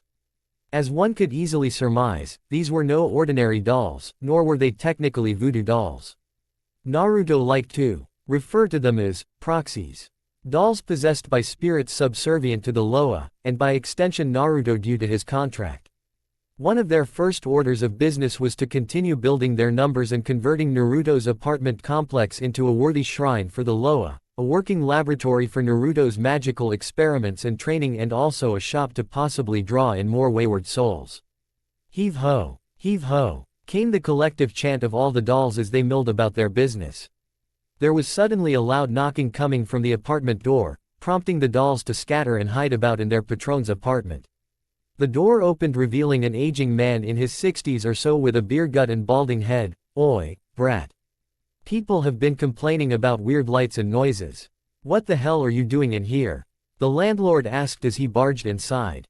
It was bad enough that the boy's presence discouraged people from taking any apartments in the complex, but now people who weren't even tenants were complaining of odd happenings. "Come out. I know you're in here. And what the hell have you been doing to this place? You don't have permission to do any changes or makeovers." The landlord continued to shout as he entered the living area and then observed a shelf full of half-finished straw dolls. Just what could that demon have been up to? "Last chance, you little shit, or I'm going to evict you and throw you out in the streets." He shouted again, his words now angering the proxies who found this human to be annoying and they didn't like how he spoke about their patron. The landlord heard some chittering noises and saw something move in a nearby corner. Were there rats infesting the place or something now? He then took notice of an array of masks that were mounted on the wall, with a shrine and numerous offerings placed in front of them. Growing curious, he approached and reached out to touch the masks, only for a series of glowing purple eyes to snap open and the masks roared and screeched angrily in his face, making him stumble back in shock. The proxies took the chance to leap from their hiding places and tossed out several bags full of marbles which rolled under the nosy landlord's feet, making him start flailing about to get his balance, only for him to slip and fall to the floor hard. He screamed in pain, believing he'd thrown his back out, and then he saw a pair of hammers come down to his face, and everything went black. The next moment he opened his eyes, he found himself suspended upside down with his hands and legs tied by wires, hundreds upon hundreds of straw dolls dancing and chanting, carrying numerous tools and weaponry that was fit for their size. And under him was a cauldron with boiling water inside. He tried to scream for help, but an apple had been crammed inside his mouth, forcing his jaws wide apart, and his teeth were sunk inside the apple's flesh and he couldn't muster the force to bite down hard enough. The apartment door opened, causing the straw dolls to stop their activities and turn towards the entrance, for standing in the doorway was both Naruto Uzumaki and his longtime friend Anko. What the hell is going on in here?" the Dango lover asked, clearly seeing the scene with her own eyes, but her mind was having difficulty processing exactly what was happening. She saw a veritable army of straw dolls, and some old guy hanging above a boiling cauldron. Naruto chuckled nervously as he scratched the back of his head and replied to her, "Ah. Anko, I guess I hadn't yet explained everything to you. I was going to tell you after we officially became a team, but well, this is happening. The short version is that I'm a witch doctor, a practitioner of the voodoo arts after forming a contract with the Loa, voodoo spirits and/or gods. And these little guys are what I call proxies, who serve the Loa and myself. And they seem to be in the process of dunking my landlord headfirst into a cauldron filled with boiling water."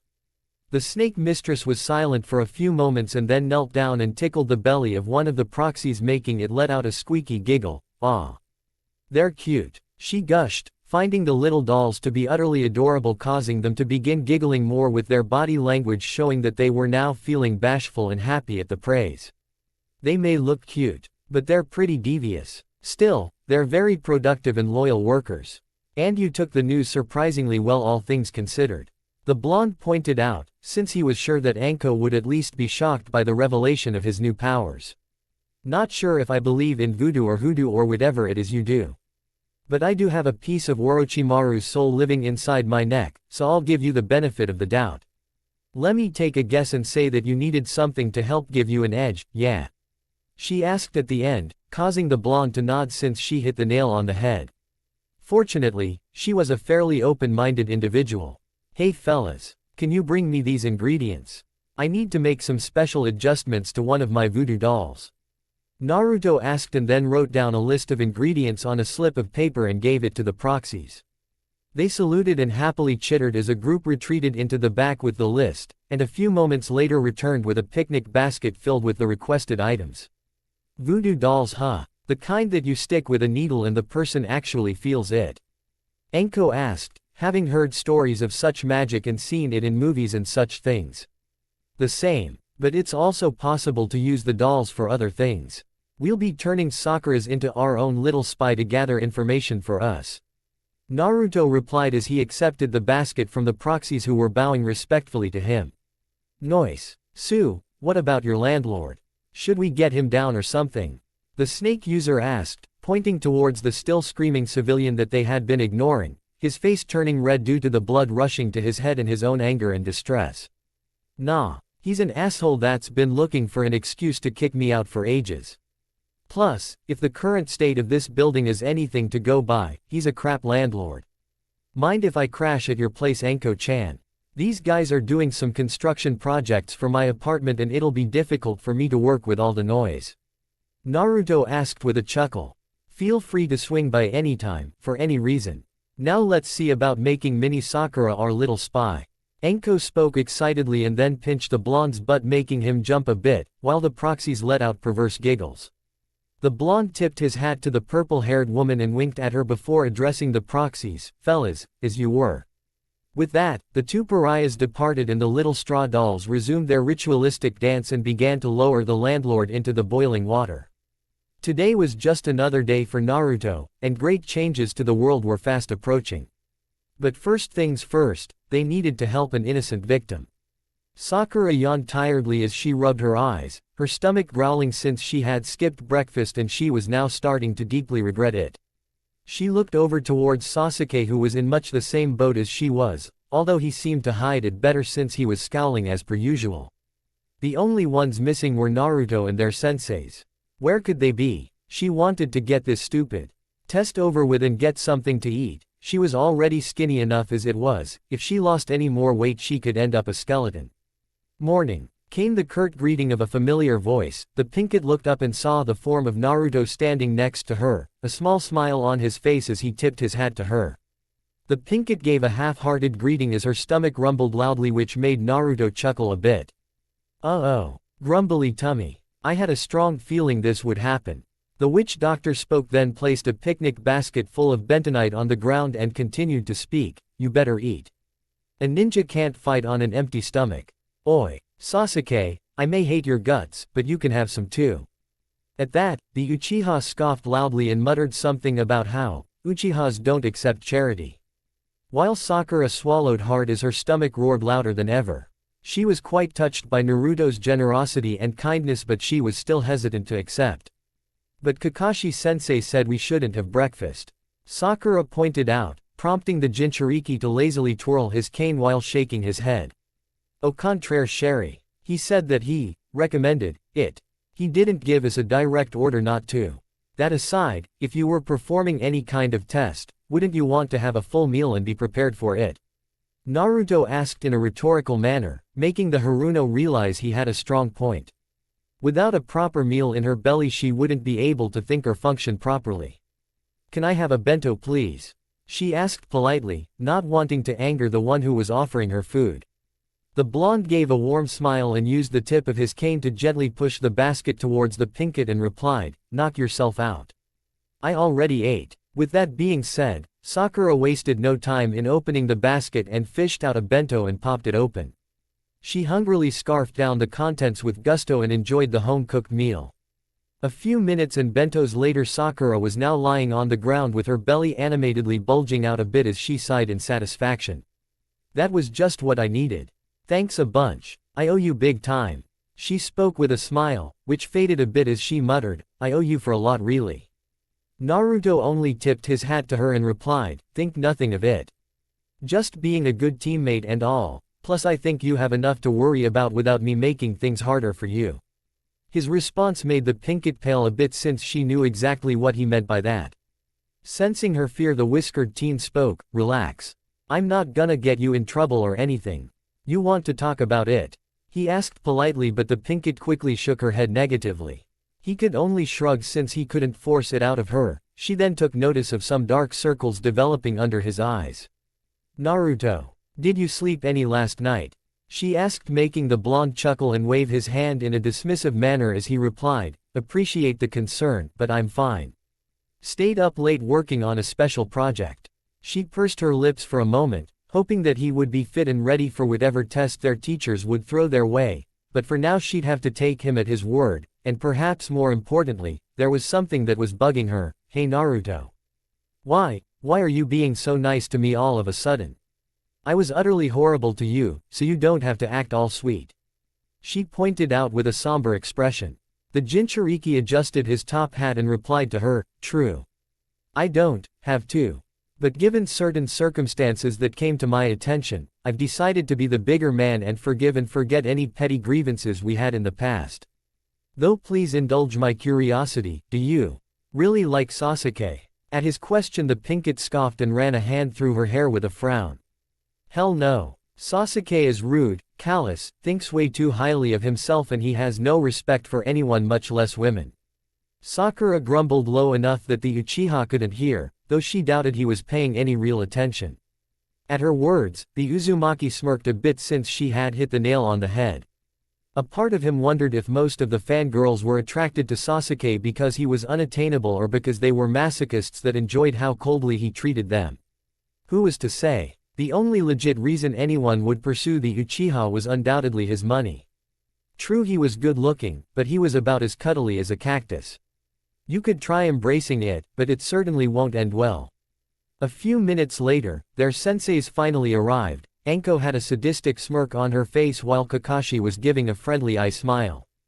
Good morning everyone. Thanks for waiting. The masked Jonin spoke. You're late. Sakura spoke in a deadpan tone, then tossed an empty bento box towards the copy ninja, the container bouncing off his head with a soft thunk.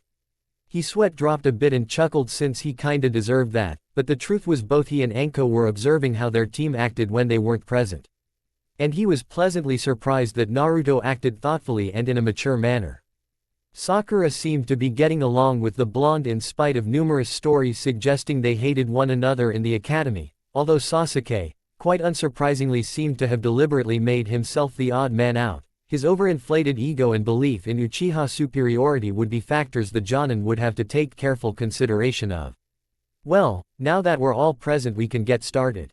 Kakashi spoke and then reached into his pocket. A moment later, he pulled out a pair of bells and spoke, the goal is relatively simple. Both myself and Anko will each carry a bell. All you have to do is steal a bell from us by any means necessary before your time runs out. The genin who doesn't have a bell shall be sent back to the academy. We'll give you 10 minutes to get a head start and think up any strategies you may want to use. Make it count. Your grace period starts now, and once it ends you'll have 2 hours to secure a bell, and then, we'll be coming for you. At that, Anko smirked and pulled out a stopwatch and clicked it, starting their 10 minutes to get ready. Come on Sakura, let's get some distance first. Naruto suggested, making the pinkett nod as they ran into the nearby trees with Sasuke fleeing in the opposite direction, making the two Jonin sigh. It seemed Naruto has already assumed the leadership role in the trio, with Sasuke acting the part of the lone wolf. Janken, winner gets first dibs. Anko offered since it seemed to be the fairest way for them to pick their prey. The masked ninja nodded and played a round of Janken with the Dango lover, only to lose when he chose scissors and she chose rock. Naruto or Sasuke? Kakashi asked, wondering who his partner would want to pursue. He had a strong feeling that she'd pick Sasuke and use this test as an excuse to beat the crap out of the Uchiha for shits and giggles. I'll go after Naruto-kun. I wanna see what kinda tricks he's got up his sleeve. I expect you to rough up the little asswipe Uchiha, got it? She asked, though it seemed like she was giving an order. The copy ninja had no right to object. He knew that Sasuke would need to be fed a large piece of the humble pie, and he sincerely hoped the Uchiha wouldn't have to choke on it for both their sakes. The two Jonin nodded to each other and set off to locate their targets. Meanwhile, Haruno residence. Marikai Haruno couldn't help but wonder, how could she have fallen so low? She always knew she wouldn't be happy being married to Kazashi. He only married her for her money, and it was an arranged marriage, so there was nothing she could have done about it. Ever since he'd been thrown out of the Shinobi Corps, Kazashi had become obsessed with success, power and wealth, the former two he felt robbed of after his dishonorable discharge. She had hoped that when Sakura was born, fatherhood would have changed him and made him a better man. It did not. And he became even worse after the Uchiha massacre. With Sasuke being the only survivor and heir to the Uchiha fortune, he was sitting atop a great big pile of money and of course the entire Uchiha district. To many people, Sasuke was but a meal ticket for something. More Sharingan users, more money, political influence, and so forth. Sasuke had become a deep obsession and, holy grail, amongst the population, most particularly social climbers and gold diggers like Kazashi himself, and he was willing to do anything to get what he wanted. Her musing was broken when the doorbell rang. Marikai quickly checked herself in the mirror to ensure her makeup was hiding any bruising before she went to the door and checked through the peephole. She found nobody there and slowly opened the door and saw that a package had been left behind. It wasn't marked, so whoever sent it had to have hand-delivered it. Growing curious, she quickly brought the box inside and locked the door behind her. She brought the package over to the kitchen and quickly opened it. Inside was an envelope that was signed, from a special someone, a multi-tool, and a doll that was a perfect likeness of her daughter Sakura. She picked up the doll and inspected it, finding that it was made with a lot of care and detail. It had pink yarn for hair, cute jade green buttons for eyes, and the clothes seemed to have been hand-stitched. She actually found it sweet that someone would give this to her daughter and would also send something practical for her to use as well.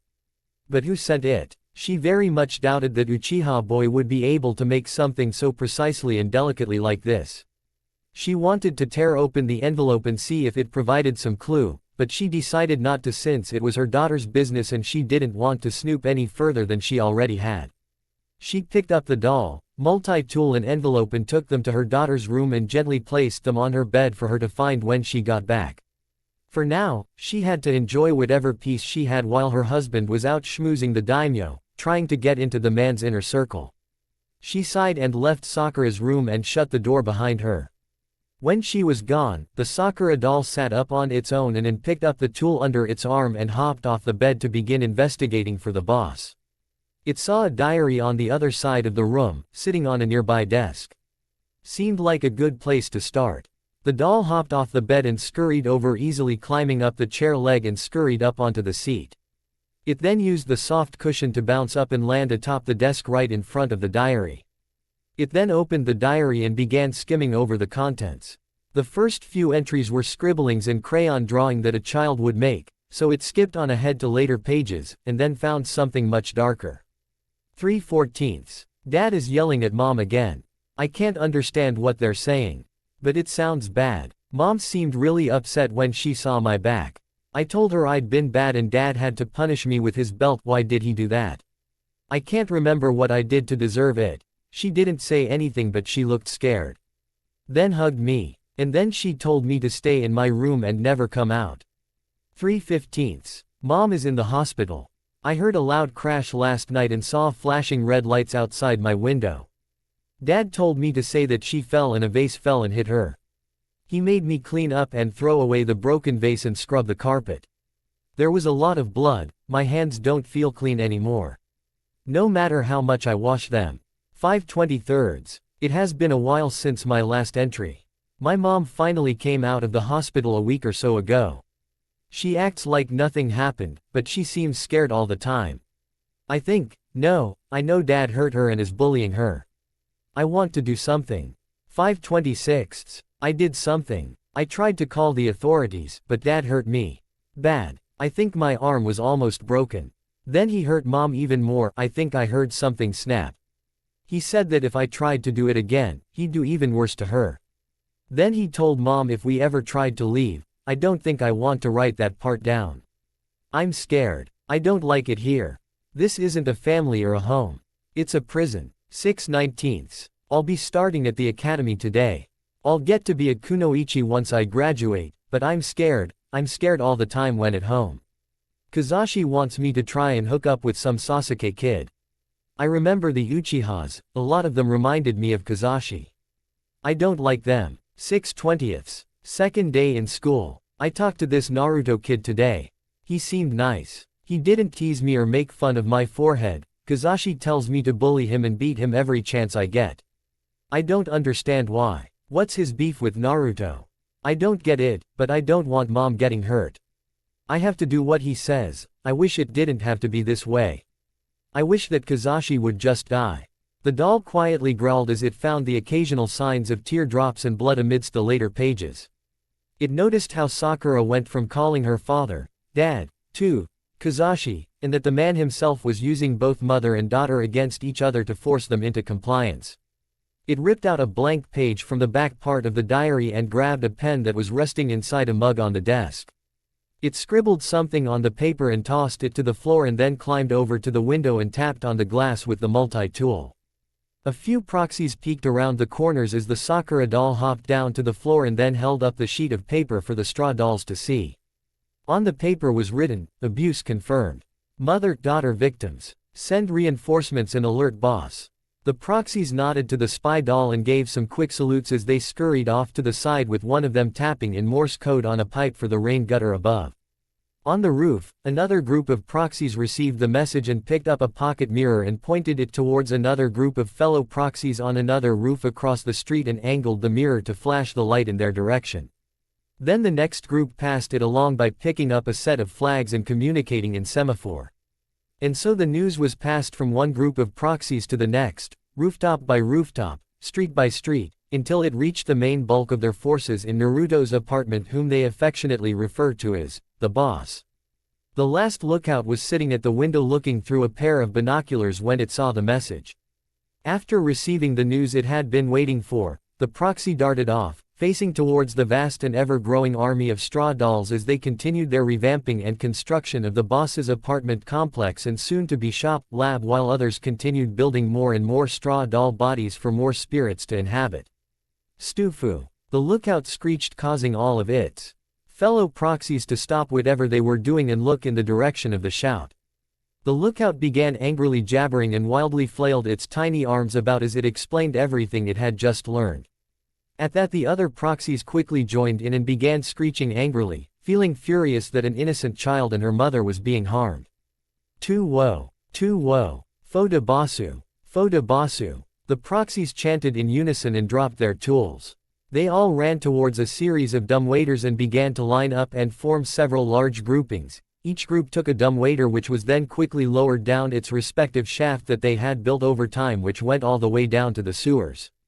A bugle call for to arms trumpeted as the numerous straw dolls began to assemble and collect their weapons and began boarding a series of boats floating in the sewer water, or toy cars parked near tunnels that weren't filled with water.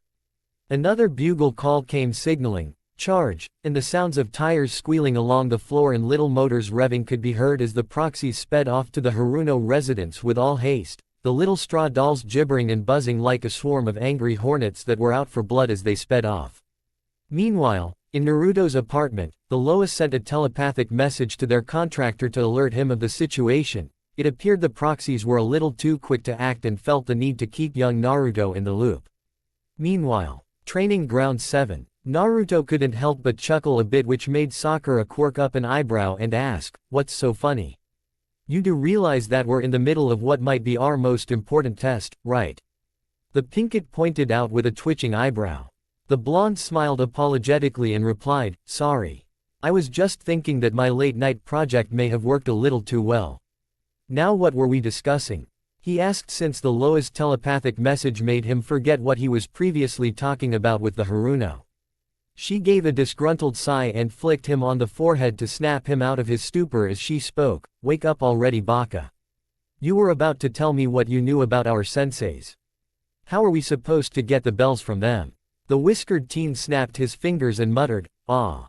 Right. First and foremost, Anko has been my friend for a long time now. She uses snake summons, knows a lot of various poisons, and she specializes in fire jutsu. Though I strongly doubt she'd use her poisons on us. As for Kakashi, I mostly know him by reputation, but he is known to have a transplanted Sharingan eye, a former Anbu captain, and is said to have copied over 1,000 jutsu. Both of them are extremely experienced, it won't be easy to dupe them. Now I feel like we have even less of a chance. This is utterly impossible. There's no way any academy student can beat a Jonin. Sakura lamented sadly and began to run her hands through her hair frantically as Naruto adjusted his top hat. Not impossible. Just difficult. Still, no matter how skilled or experienced a ninja is, they can still be taken by surprise or get careless. One moment of hesitation, or lapse of attention is all it takes for someone to end up dead in the heat of battle. The Jinchuriki spoke with a smirk as he stabbed his cane into the ground and leaned against it. The Pinkett gave a small glare and mumbled, "Yeah, but again, how are we supposed to get a hold of one of those bells?" At her question the blonde tilted his hat and chuckled a bit with a confident smirk. "I'm not so sure the bells are actually the point. 3 genin, 2 bells. Do the math," he spoke, making the Pinkett raise an eyebrow for a second, and then it clicked in her mind. The answer was so obvious. It was utterly impossible for a lone and inexperienced genin to overpower a seasoned jonin, but a team of genin working together could somehow trick said jonin. The bells themselves were but a prop, a diversion to make them splinter and fight amongst themselves to keep them. If they were going to pass, they needed to prove they could work together. As a team, easier said than done since Sasuke was meant to be part of their team. Sensing that Sakura had reached the same conclusion as himself, he spoke, "As far as teamwork is concerned, Sasuke is definitely the weakest link. However talented he may be, his reckless attitude and ego is sure to one day get him killed, or worse. But I digress. If we want to pass, we need him. Period. I suspect that since Sasuke went off on his own, our senseis will divide and conquer. So then either Anko-sensei or Kakashi-sensei will arrive at any moment. And if we both go then we'll have both jonin to deal with. We'll have a much better chance if we deal with them separately." Sakura spoke thoughtfully, prompting the whiskered teen to nod in agreement. "Both Anko and Kakashi are good trackers. Anko has her snake summons, and I heard Kakashi can summon ninja hounds. One of us has to act the decoy to draw them off. If we can't get Sasuke to play ball, our test will become all the more difficult." Naruto muttered. Although he did have a voodoo doll for Sasuke at the ready, he wanted to save it for emergencies. While it would be very much possible to force the Uchiha into compliance with the doll, it would defeat the whole point of the test to begin with. "I'll do it. I'll try to draw them away as long as I can. To be honest, I'm not exactly prime kunoichi material. I know that. I'm smart, but I don't have any practical skills to contribute to the team. As I am now, I'm just dead weight." The Pinkett spoke, surprising the blonde at how quick to volunteer she was. He respectfully tipped his hat to her, then placed it atop her head and gave her his sash belt. "Those have my scent on them. Keep them on your person so you can trick the summons. I'll try and get Sasuke on board as quickly as possible. And by the by, with the right training, I'm sure you can live up to being a true kunoichi. I'll be seeing you again shortly." Naruto spoke and then dashed off into the woods with Sakura gaining a look of determination on her face as she ran in the opposite direction, hoping to buy him some time. Fortunately, it didn't take Naruto very long to find the Uchiha, but unfortunately Kakashi had found Sasuke first and it seemed like they were in a taijutsu fight, or more rather the copy ninja was toying around with the self-proclaimed avenger. The Uchiha ferociously attacked the silver-haired man, trying desperately to get his bell, but a swift kick from Kakashi sent the raven-haired boy flying back. The masked ninja took notice of the blonde's arrival and also noticed he was missing something as he spoke. "Good of you to join us, Naruto. Your hat and sash seem to be missing. I'm guessing Sakura is trying to lead Anko away to give you a chance. Pretty smart and bold of you." Out of habit, the blonde proceeded to do a tip of the hat, then realized he wasn't wearing his top hat, which made him blush a bit in embarrassment.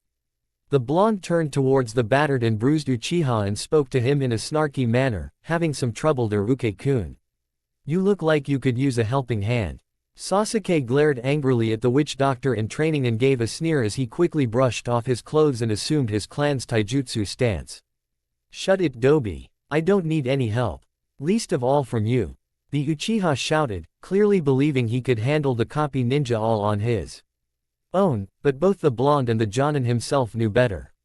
Naruto casually leaned against his cane with a smirk and casually flipped the bird to the Uchiha. "You can take your pride and shove it where the sun doesn't shine, Sasuke. Pride and selfishness isn't going to help you pass this test. If you fail the team, not only will all 3 of us be sent back to the academy for another year, your goal of killing Itachi will be all the more difficult, and I promise I shall make your life a living hell. Naruto spoke as he cleaned one of his ears with his pinky finger. I'd listen to him. Kakashi piped in, already guessing that the blonde had figured out the purpose of the exam, although it seemed that the Uchiha refused to listen as he charged on ahead and tried to attack the Jonin. The copy ninja simply raised an arm up and blocked a kick from the Uchiha.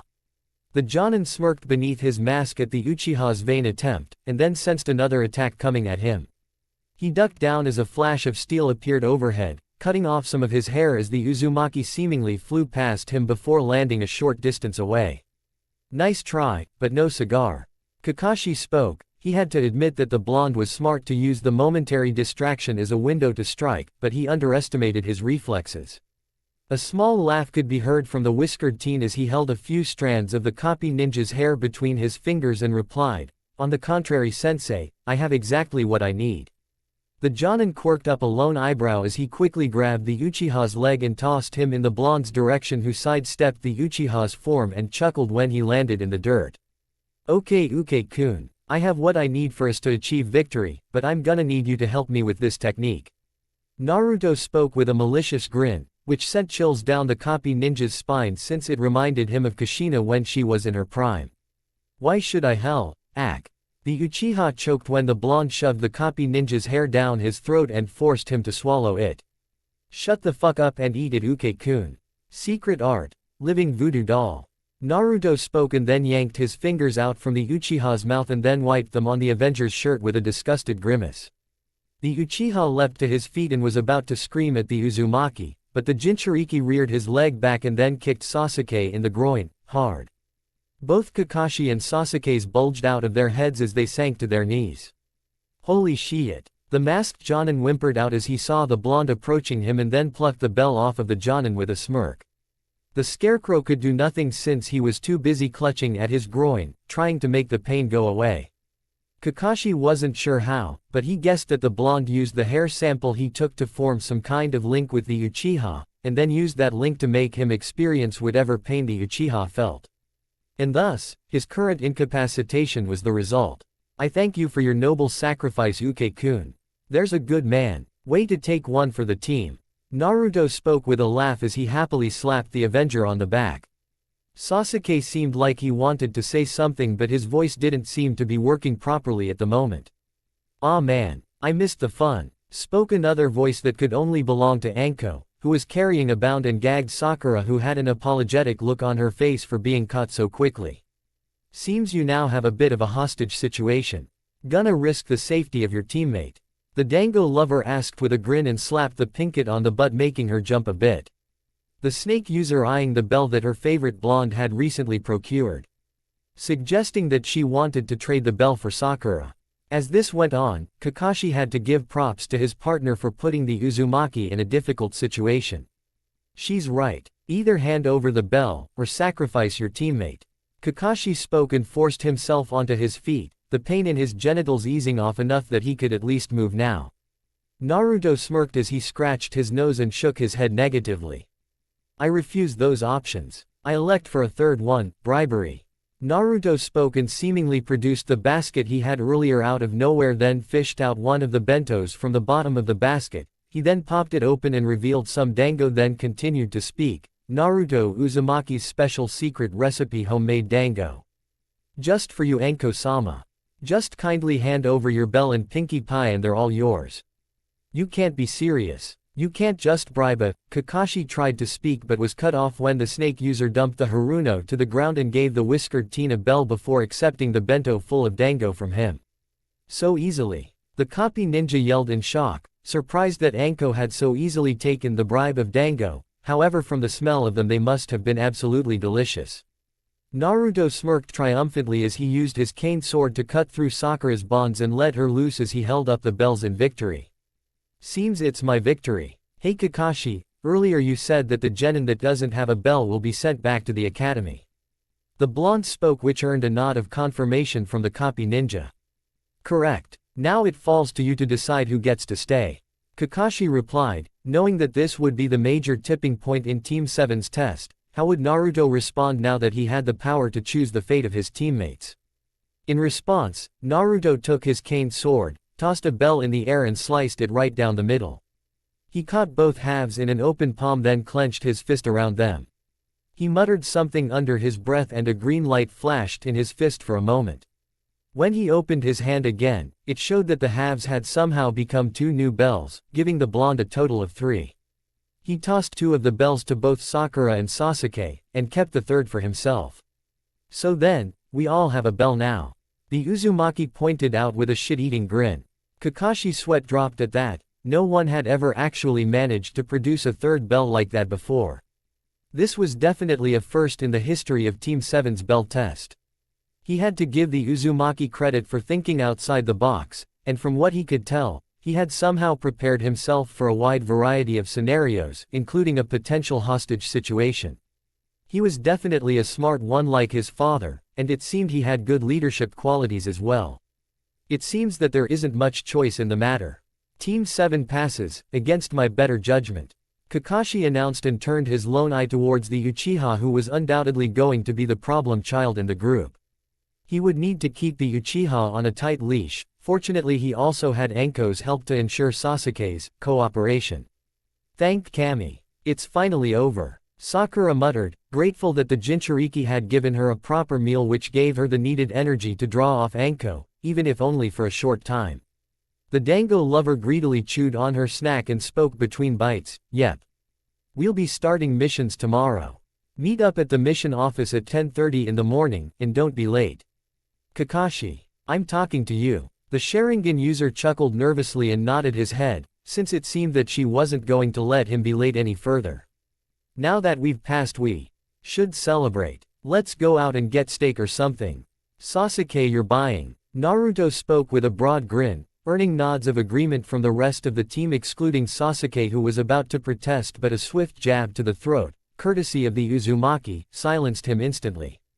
Sasuke was then dragged to his feet by both pariahs as the officially formed Team 7 went off to enjoy a celebratory meal. All the while thanking Sasuke for his apparent generosity. Naruto however knew that something very nice was about to happen, and it would be best to keep his teammate Sakura distracted for now. Meanwhile, Haruno residence. The Sakura spy doll let out a squeaky giggle as it snapped a rubber band, the form of Mebuki Haruno fast asleep on the living room couch thanks to a few fast-dissolving drugs that was shot into her tea. The spy doll then took its multi-tool and scurried over the vents, and with a flick of the multi-tool a screwdriver piece appeared allowing the doll to start unscrewing an air vent off the wall. The metal plating fell to the floor with a clank sound as proxies began pouring out of the vent en masse, some of them breaking off the main group into smaller ones to start uncovering the other vents and to open the windows to allow their forces easy entry. The proxies carried several rolls of duct tape over to Mebuki's sleeping form and began to tie her up in several layers of tape, with another strip covering her mouth to silence her in case she woke up.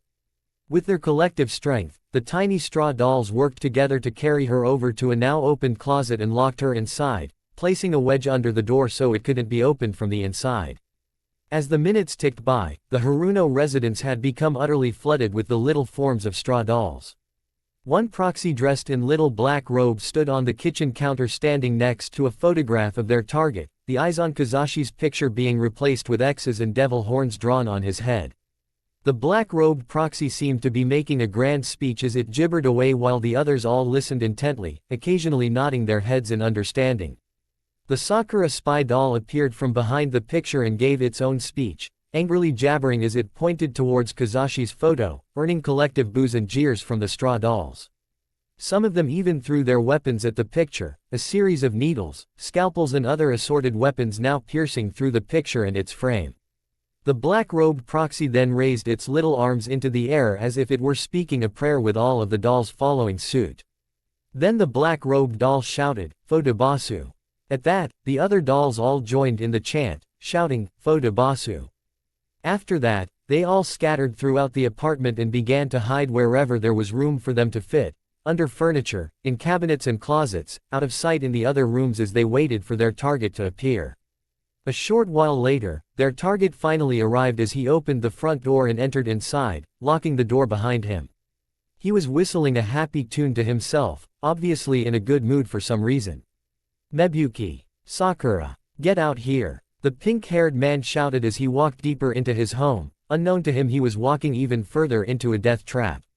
He was met only with silence and came to the conclusion that Sakura was still out on kunoichi-related business and Mebuki must have been out on errands since she had mentioned something about needing to get more groceries soon.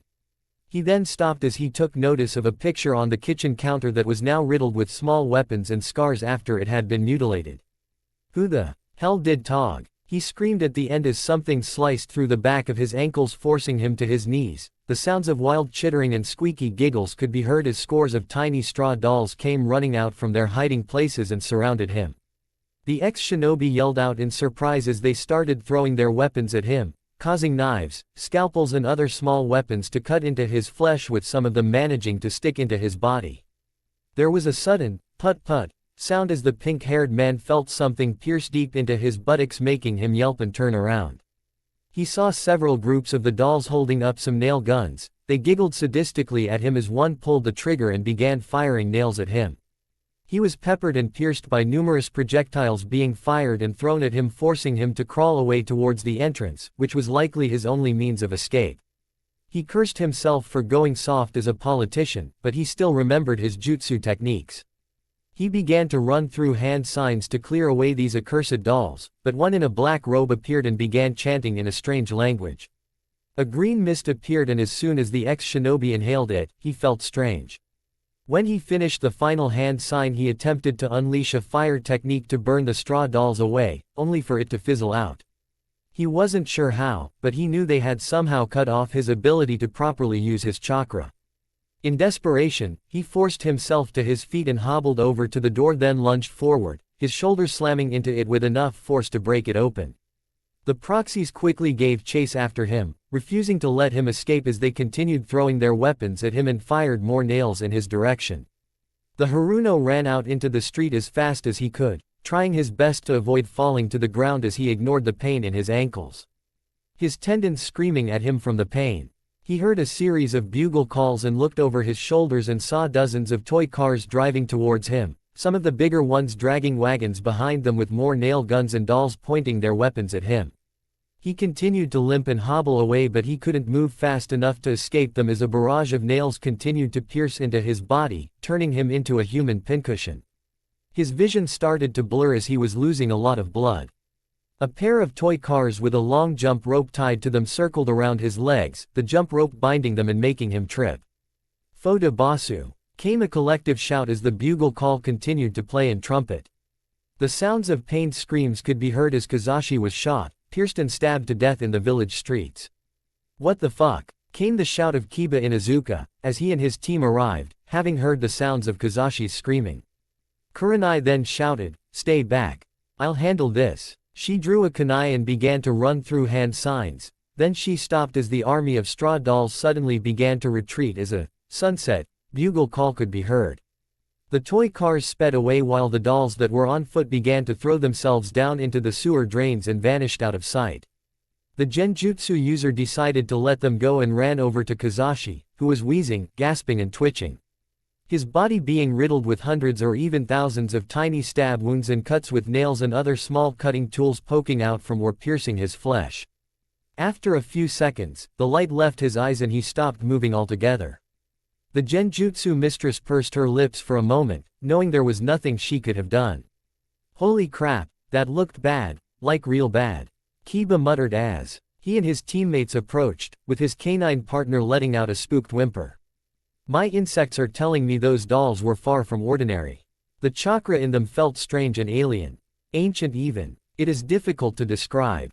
Shino spoke as he adjusted his shades. Despite his stoic demeanor, his mind was still reeling with questions on what they had just witnessed. "Are you effing serious, Shino? Did you see those things? They were walking and moving about on their own. Of course they're not normal. They just killed a guy right in the middle of the street." The Inuzuka shouted, pointing at the doll's handiwork. Hinata stepped between her two teammates and piped in, "What about the other Harunos? Could Sakura-san and her mother be in danger?" At that, the two looked towards the Hyuga and realized that she had a point. Kurenai clapped her hands to get her students' attention. They all looked to her and waited for her to speak. This is now our first mission team. Kiba, go to the Hokage office and report this incident immediately, the authorities must be notified. Shino, stay out here and ensure that no one touches the body or the crime scene, we must preserve the scene's integrity as much as possible. Hinata, you're going to find Sakura and make sure she's okay, and inform her of the situation. I'll take a look inside the Haruno household to perform a preliminary investigation. With that said, her genin nodded and went to perform their assigned tasks.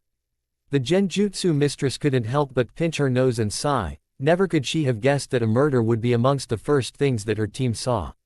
Showing proof of how violent and unpredictable a shinobi life could be. For now, she had to remain focused on task and check the Haruno's residence. She entered inside and found the floor littered with numerous small weapons, and there was also a large number of nails that were scattered about. However, she could sense someone in a nearby closet with her chakra detection. She tiptoed inside, trying her best not to disturb the scene too much, and found a wedge had been placed under the door to keep the closet occupant trapped inside. She removed it and opened the door and found a bound, gagged and unconscious Mebuki inside.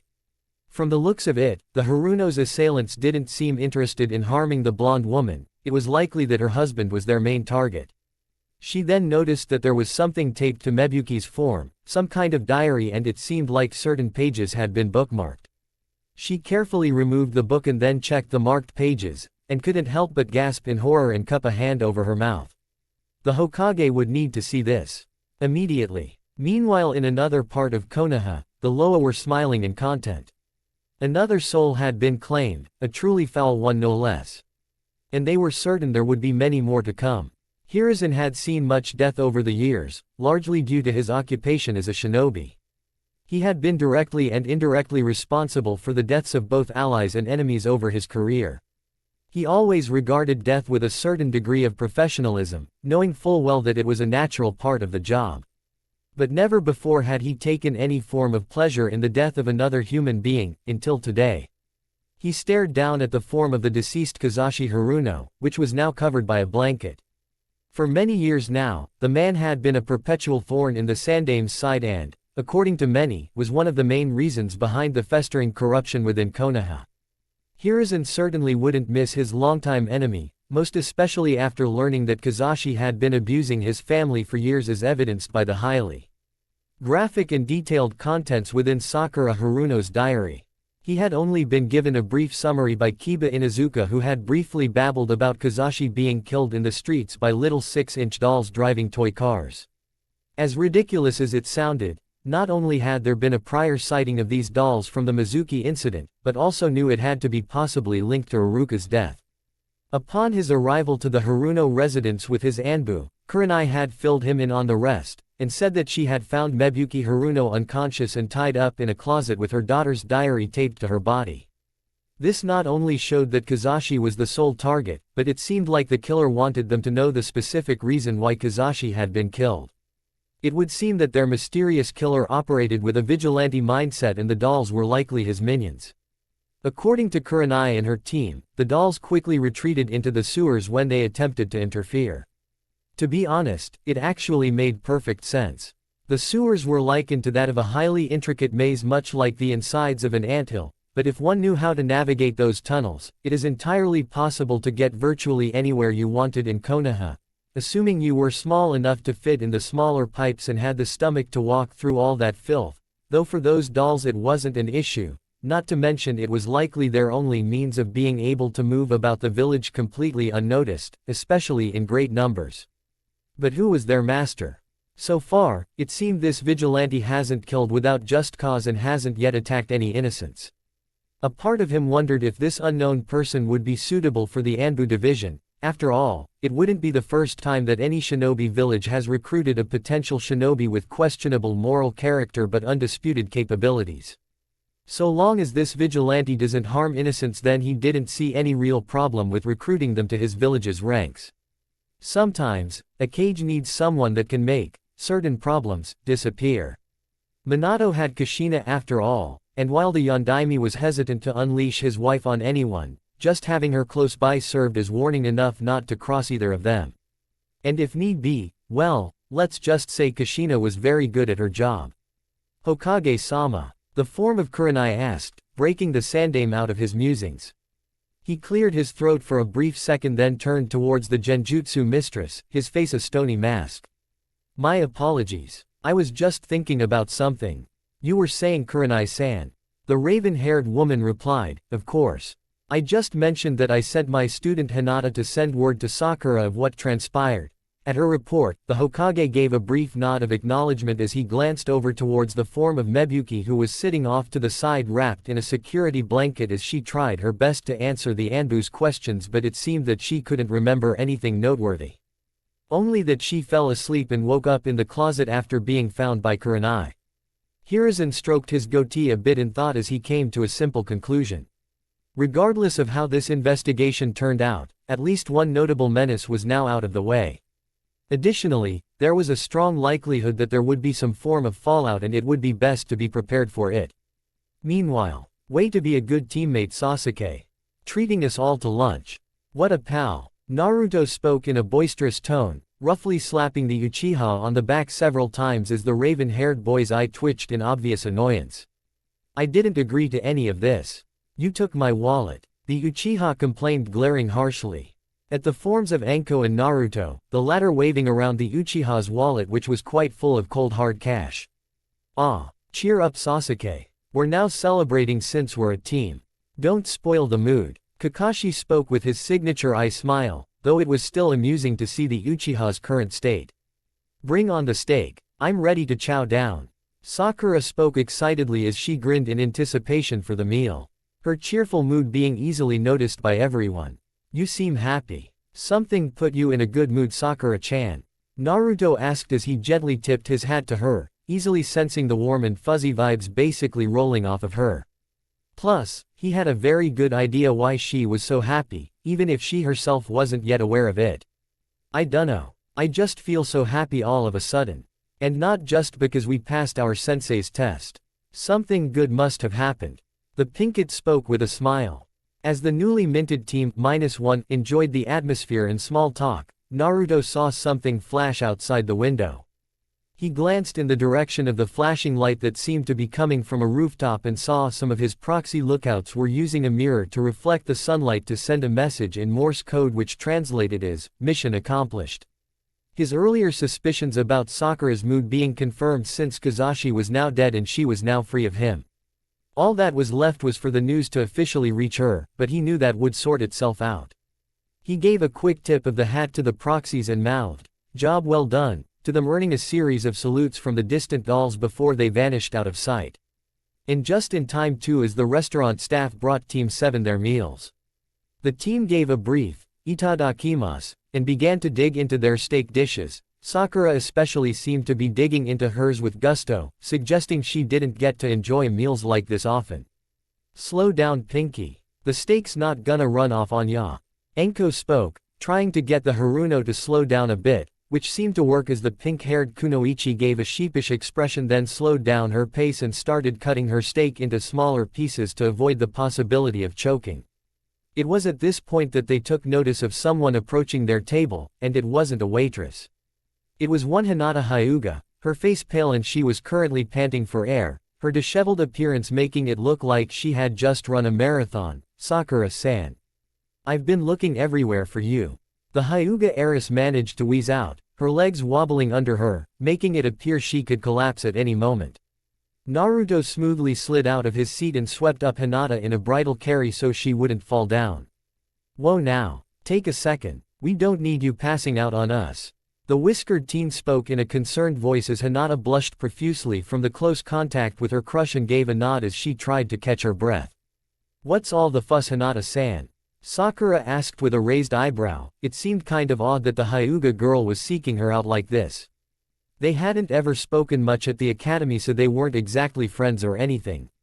"Did something happen? Sakura-san, there's no easy way for me to explain but," Hinata spoke and then paused as she pursed her lips for a moment and then continued to speak, "But your father, he is dead." Once those words were spoken, all eyes turned towards Sakura, waiting to see how she would react, though a certain pair of pariahs had a small idea.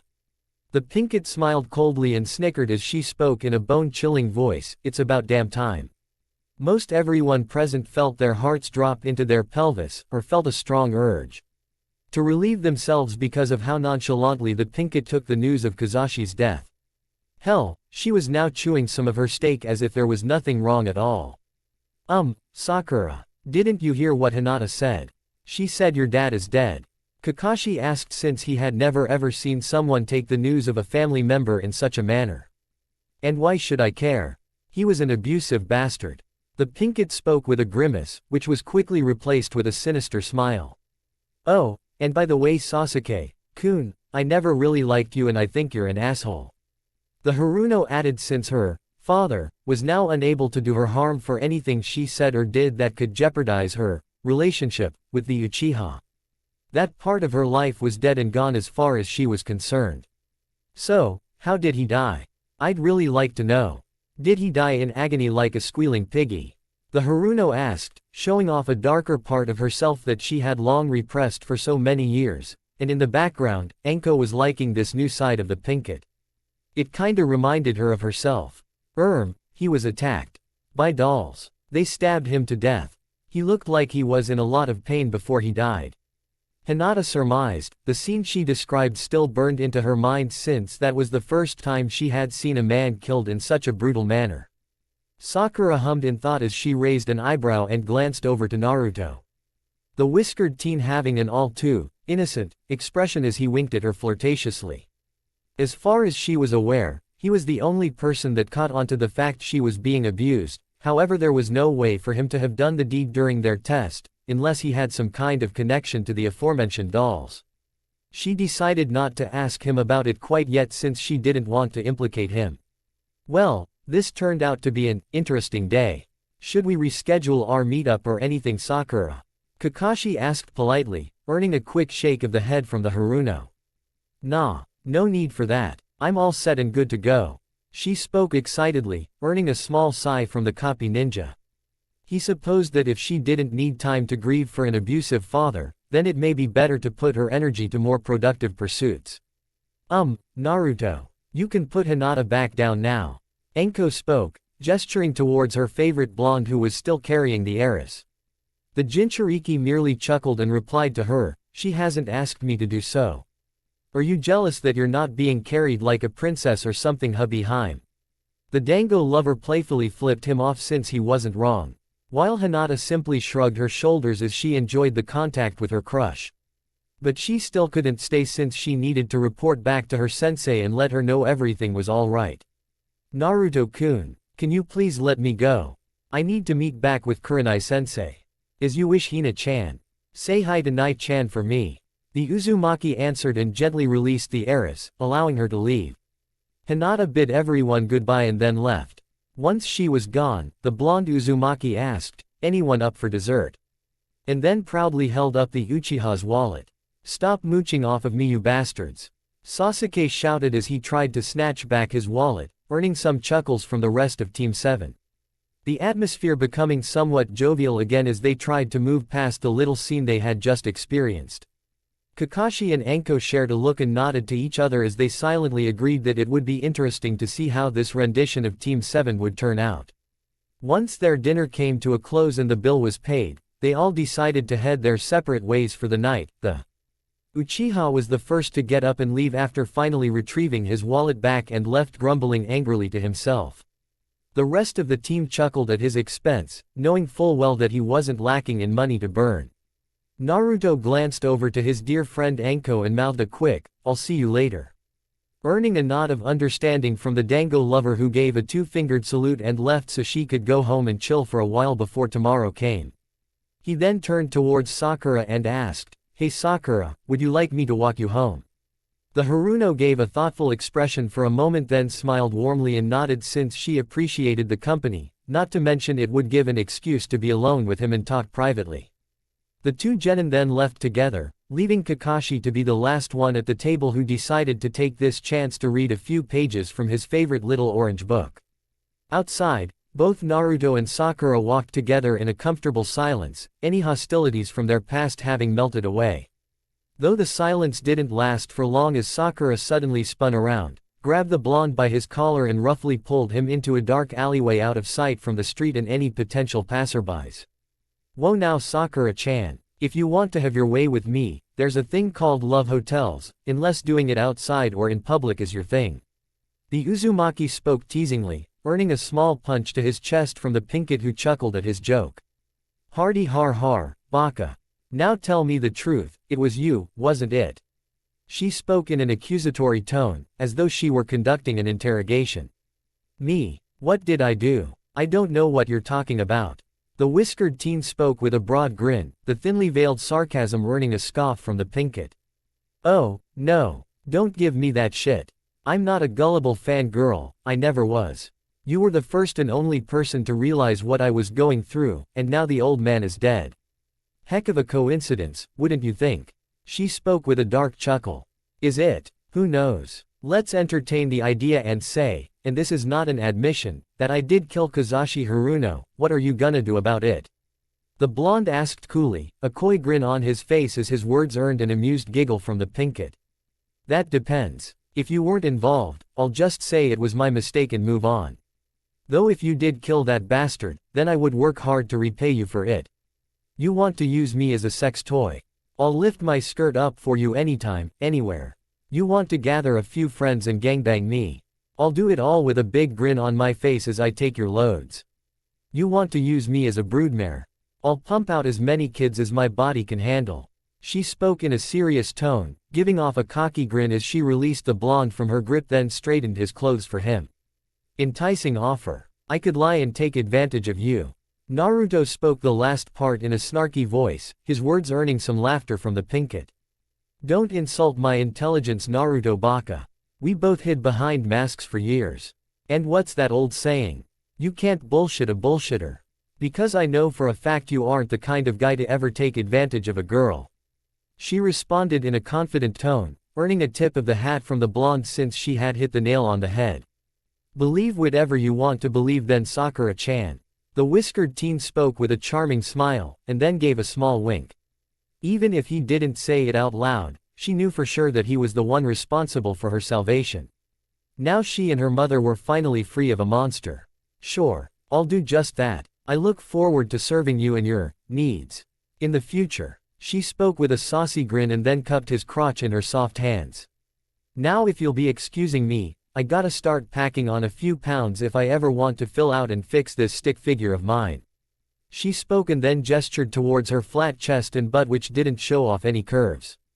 With that said, she excused herself and began to walk the rest of the way home on her own. Leaving Naruto behind to watch her form leave, and when she had vanished from sight, the young witch doctor decided it would be a good idea to check in on his apartment and see how his proxies were doing. A short while later, heave ho, came the collective chants of the steadily growing army of dolls as they continued their construction project for their masters and their boss. One particular doll, dressed in a black robe seemed to be overseeing the work that was done. Walk fasta, Foda Basu, the black-robed doll shouted earning a collective chant of, Foda Basu. From the numerous proxies as they quickly doubled their efforts which satisfied their apparent foreman as the dolls worked tirelessly with an almost fanatic zeal. Unlike human workers, the proxies had no need for food or sleep. While they were small in stature, their ever-growing numbers made up for it. Kukaku, shouted a random proxy as it approached the black-robed one, which answered to the name, Cupcake. The black-robed doll in question turned towards its comrade, identifying it as a lookout and gibbered as if to ask what it wanted. Debasu. The doll shouted and pointed towards the door, and as if on cue, the door gently swung open revealing the form of Naruto Uzumaki himself. Their beloved boss. Good evening my friends. Working hard or hardly working? The whiskered teen asked with a chuckle, earning some giggles from the dolls. A few of them dropped what they were doing and began to crowd around his legs, hugging whatever part of him they could grab with their tiny little arms. I heard about what you did to Kazashi. Excellent work my friends. The blonde congratulated them with a smile, earning some cheers from the proxies that whooped and hollered in joy for the praise. But our work is far from done. There's still plenty of other scumbags that need to be taken care of, and I'll be needing your assistance again in the not-so-distant future so expect me to use your services a lot. Until then, keep up the good work. When the blonde was finished speaking, more cheers erupted from the dolls as they clapped in appreciation for the Uzumaki's words and were looking forward to more jobs in the future. Naruto smirked and carefully stepped over the dolls to avoid trampling over them as they resumed their construction project of his old apartment. "Ohio Cupcake. Progress report," the blonde asked as he tipped his hat towards the little black-robed doll. Cupcake nodded and began to speak in what seemed to be gibberish, but the blonde nodded his head along as though he understood perfectly what the proxy was saying, which he actually did.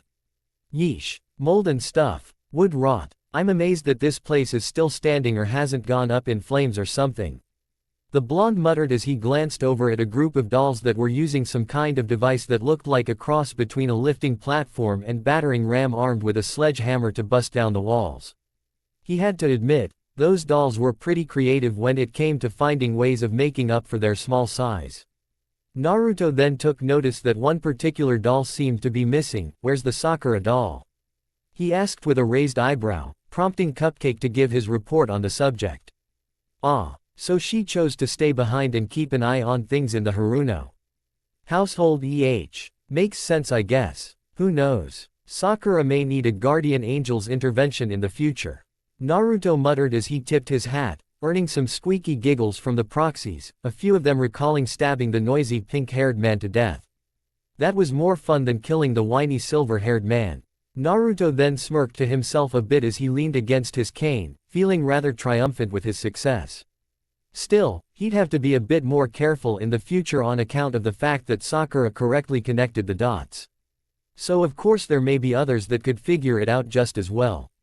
It would probably be for the best to wait things out for a while. Now that he was on a team, he would be able to focus more on his shinobi training while in his free time, he can continue studying the arts of magic and voodoo from the Loa. For now, he would wait and see how things play out. He pulled out his deck of tarot cards and pulled one out to get a read on what to expect tomorrow, and it seemed as though the cards said that tomorrow he would form a connection and lifelong friendship with somebody. The whiskered teen grinned a bit to himself and felt a sense of confidence that tomorrow would be interesting to say the least. Now then, with his brief survey done here, it was time to head back to Anko's place for a good night's sleep. "I'll be back tomorrow. Keep up the good work, my little friends." Naruto spoke with a tip of the hat and then departed, leaving his little assistants to continue their work. "Foda Basu," Cupcake shouted, urging all the others on as they parroted the phrase in unison as they continued shattering and breaking down the walls.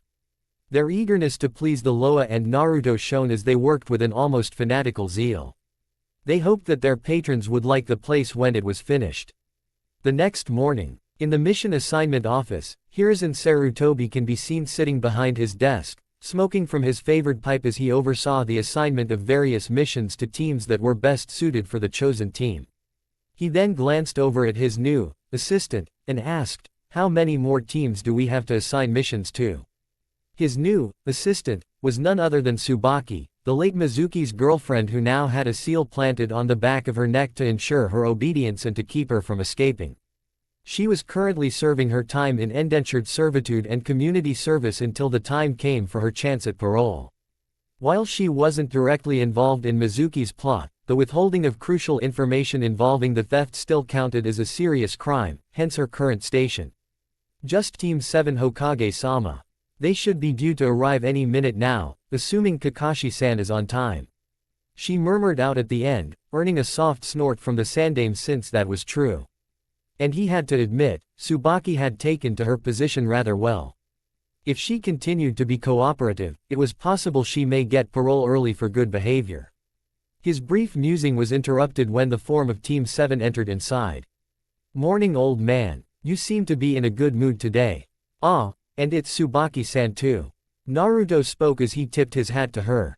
The Chunin girl pursed her lips, remembering that he had drugged and kidnapped her, but she didn't hold any grudges against him since he had actually done the village a service, one that she didn't do herself. Hiruzen chuckled at the blonde boy's words and replied, "Indeed. And I see you know Tsubaki-san as well. She has been very helpful with paperwork and whatnot. She keeps a good filing system going." His words earned a few chuckles from the Jonin since filing paperwork and mission reports could indeed be a hassle. "Enough with the niceties. We're here for a mission." Sasuke spoke impatiently, earning a few scowls from everyone present. Still, he wasn't wrong either. But he could definitely do with some lessons in manners. Hiruzen ignored the Uchiha's rudeness this time and spoke, naturally. Speaking of which, I have a special mission for Team 7. The Sandaime announced, earning some raised eyebrows from the newly minted team. Special mission? Who's the client and what are we supposed to do? Sakura asked, hoping to get more details. The Hokage gave an amused smile as he replied, you're looking at the client now. Ugg. Well now, this mission might be interesting. Naruto spoke excitedly while the two Jonin listened quietly. Just what kind of mission was their team going to get right out of the gates? Just yesterday, this was left taped to the front door of my private residence. The Hokage spoke as he produced an envelope from his robes and placed it on his desk, allowing for the newly minted team to approach and pull out the note inside. The forbidden scroll will be mine. Don't try to stop me. Was what was written on the paper, except there were two things that Naruto couldn't help but point out. Okay, this note would appear a bit more threatening if it wasn't written in crayon. And it's not the smartest move to announce your crime before you attempt it. The Uzumaki's words earning nods of agreement from everyone present. The writing is pretty crude too. Like a kid wrote this, as evidenced by the crayon. Sakura pointed out as she scratched her head, leading her to continue speaking, so is this a prank or something then? The Sandaime rubbed his temples as he spoke, I believe so, and if the thief is who I suspect it to be, you shouldn't have much trouble. Hence why this is classified as AD rank for the time being and why I don't want to waste my anbu on such matters. That aside, I also believe that this team can do something that I myself wouldn't be able to with the thief in question. The Hokage spoke in a cryptic manner, his eyes locked on Naruto's form, earning a raised eyebrow from the boy. A prank Well, if that's the case then I guess me and Anko aren't needed to. The copy ninja spoke only to earn an elbow in the ribs courtesy of the snake mistress. Don't use this as an excuse to slack off to read your porn. We still gotta observe the team and shit. Anko growled out, refusing the copy ninja the chance to slack off, earning a sheepish chuckle from the masked man. Oh fine. And it's not porn, it's art.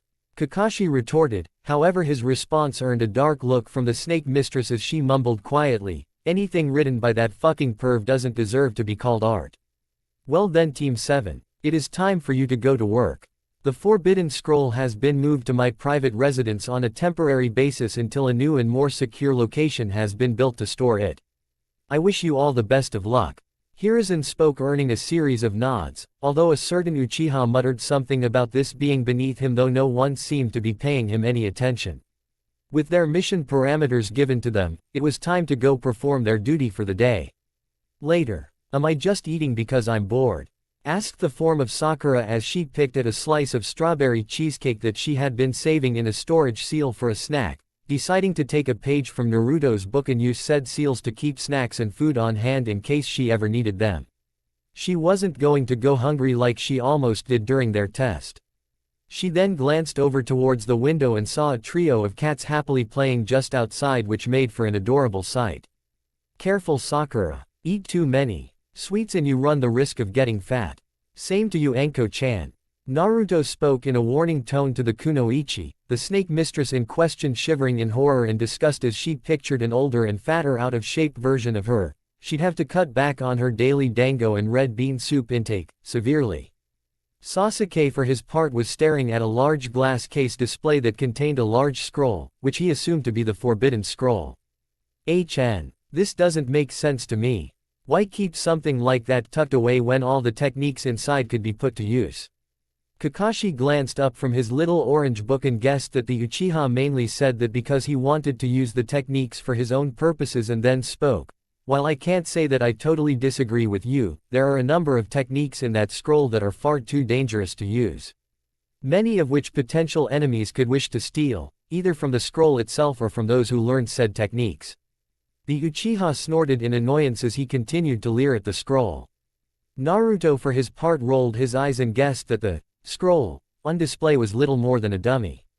A fake to mislead potential thieves, while the real one was hidden somewhere in or around the Hokage's home, though he wasn't gonna tell the Uchiha that. Hey Sakura, how's your mom doing? The Uzumaki asked out of concern, causing the Pinkett to give him a warm smile at his concern. After taking another bite of her cheesecake she replied, "She's all right." A little shaken up, she still thinks this is all a dream and when she wakes up she'll find herself under his thumb again. She's going to get some therapy for the abuse she suffered. Otherwise, I think she's going to be okay. Naruto was glad to hear that and hoped that the Haruno family could put everything that happened behind them. Sakura then snapped her fingers and said, "I almost forgot. This was left for me too." The Pinkett then pulled out a small doll made in her likeness. "Isn't it cute?" she spoke as she presented it to her team. Naruto and Enko already knew of its existence and nodded in agreement. Sasuke of course ignored the Haruno. But Kakashi raised an eyebrow and had to admit that while he didn't know anything about dolls, this one was made with a lot of care and attention to detail. Wait, didn't Hinata mention something about Kazashi being attacked by dolls or something? The Sakura doll seemed harmless enough, but for some reason he felt a sense of unease. He felt almost as if those little button eyes were watching everything. Kinda creepy really. I decided to take this little thing with me as a good luck charm. Sakura spoke, hugging the doll to her chest as she gave a flirty wink towards Naruto, since she had guessed that the doll was from him. Before their little conversation could continue further, the lights cut out, leaving the team in pitch black darkness. The sounds of little feet rushed past them, then there was the sound of glass shattering.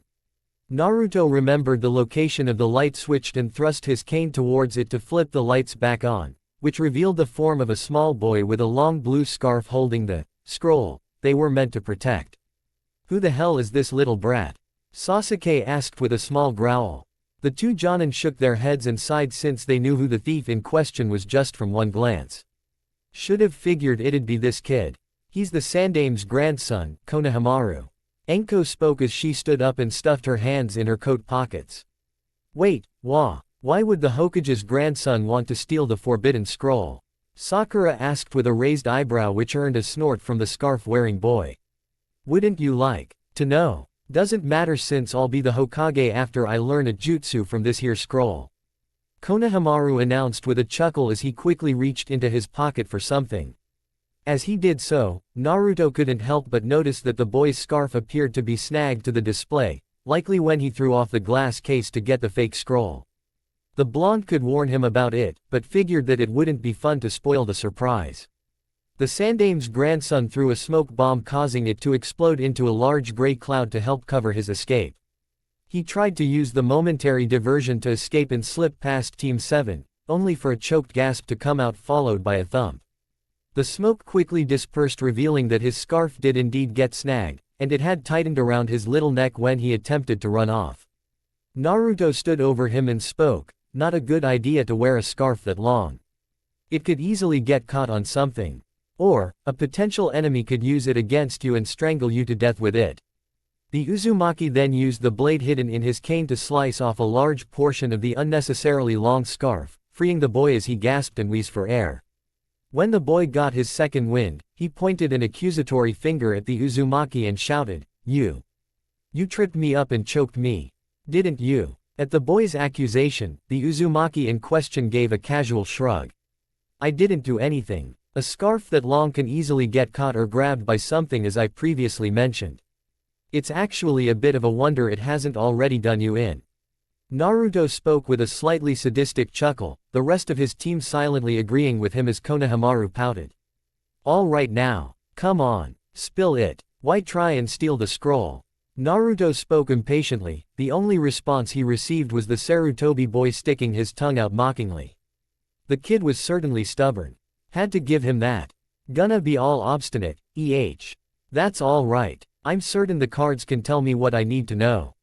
Naruto spoke as he pulled out his deck of tarot cards. "Please, you really think parlor tricks are gonna work, Dobi?" The Uchiha muttered as he rolled his eyes, believing things like fortune-telling and tarot cards to nothing but cheap tricks. The Jinchuriki ignored him and pulled out the first card and began to speak. "Interesting. You have been living in the shadow of your grandpa for some years now, and people only see you as just that, the Sandame's grandkids. They always suck up to you because they have to, and you can get away with virtually anything, but what you really want is genuine acknowledgement and respect. You believe that by becoming Hokage that you'll gain the recognition you desire. That about cover it. Once Naruto had finished speaking, the Sarutobi boy's eyes seemed to light up almost instantly. Holy cow. You got all that just from looking at a card. Is there some kind of special trick? The scarf-wearing kid asked in awe, earning a few chuckles from the blonde. To properly read the tarot cards takes a certain degree of training, and the right connections to the spirits. This was a fairly straightforward and simple reading. Plus, I also know how it feels to be alone. Now answer me this, do you sincerely believe that anyone will respect a Hokage that took the mantle by cheating or using dishonest methods? Would anyone respect a Kage that hasn't earned the title through their own hard work and earned merits? Naruto asked at the end, earning a small frown from Konohamaru, who had to admit that the whiskered genin made a solid point. I know all that, but it all seems like such a long way. And I want to be Hokage right now. Konohamaru mumbled in a slightly depressed manner. Yeah, it is. But you can't go around taking easy shortcuts to get what you want. Want a piece of advice? What you want isn't always what you need.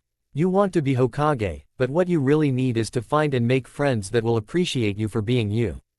And if you do that, I think you'll find things to be much easier and better.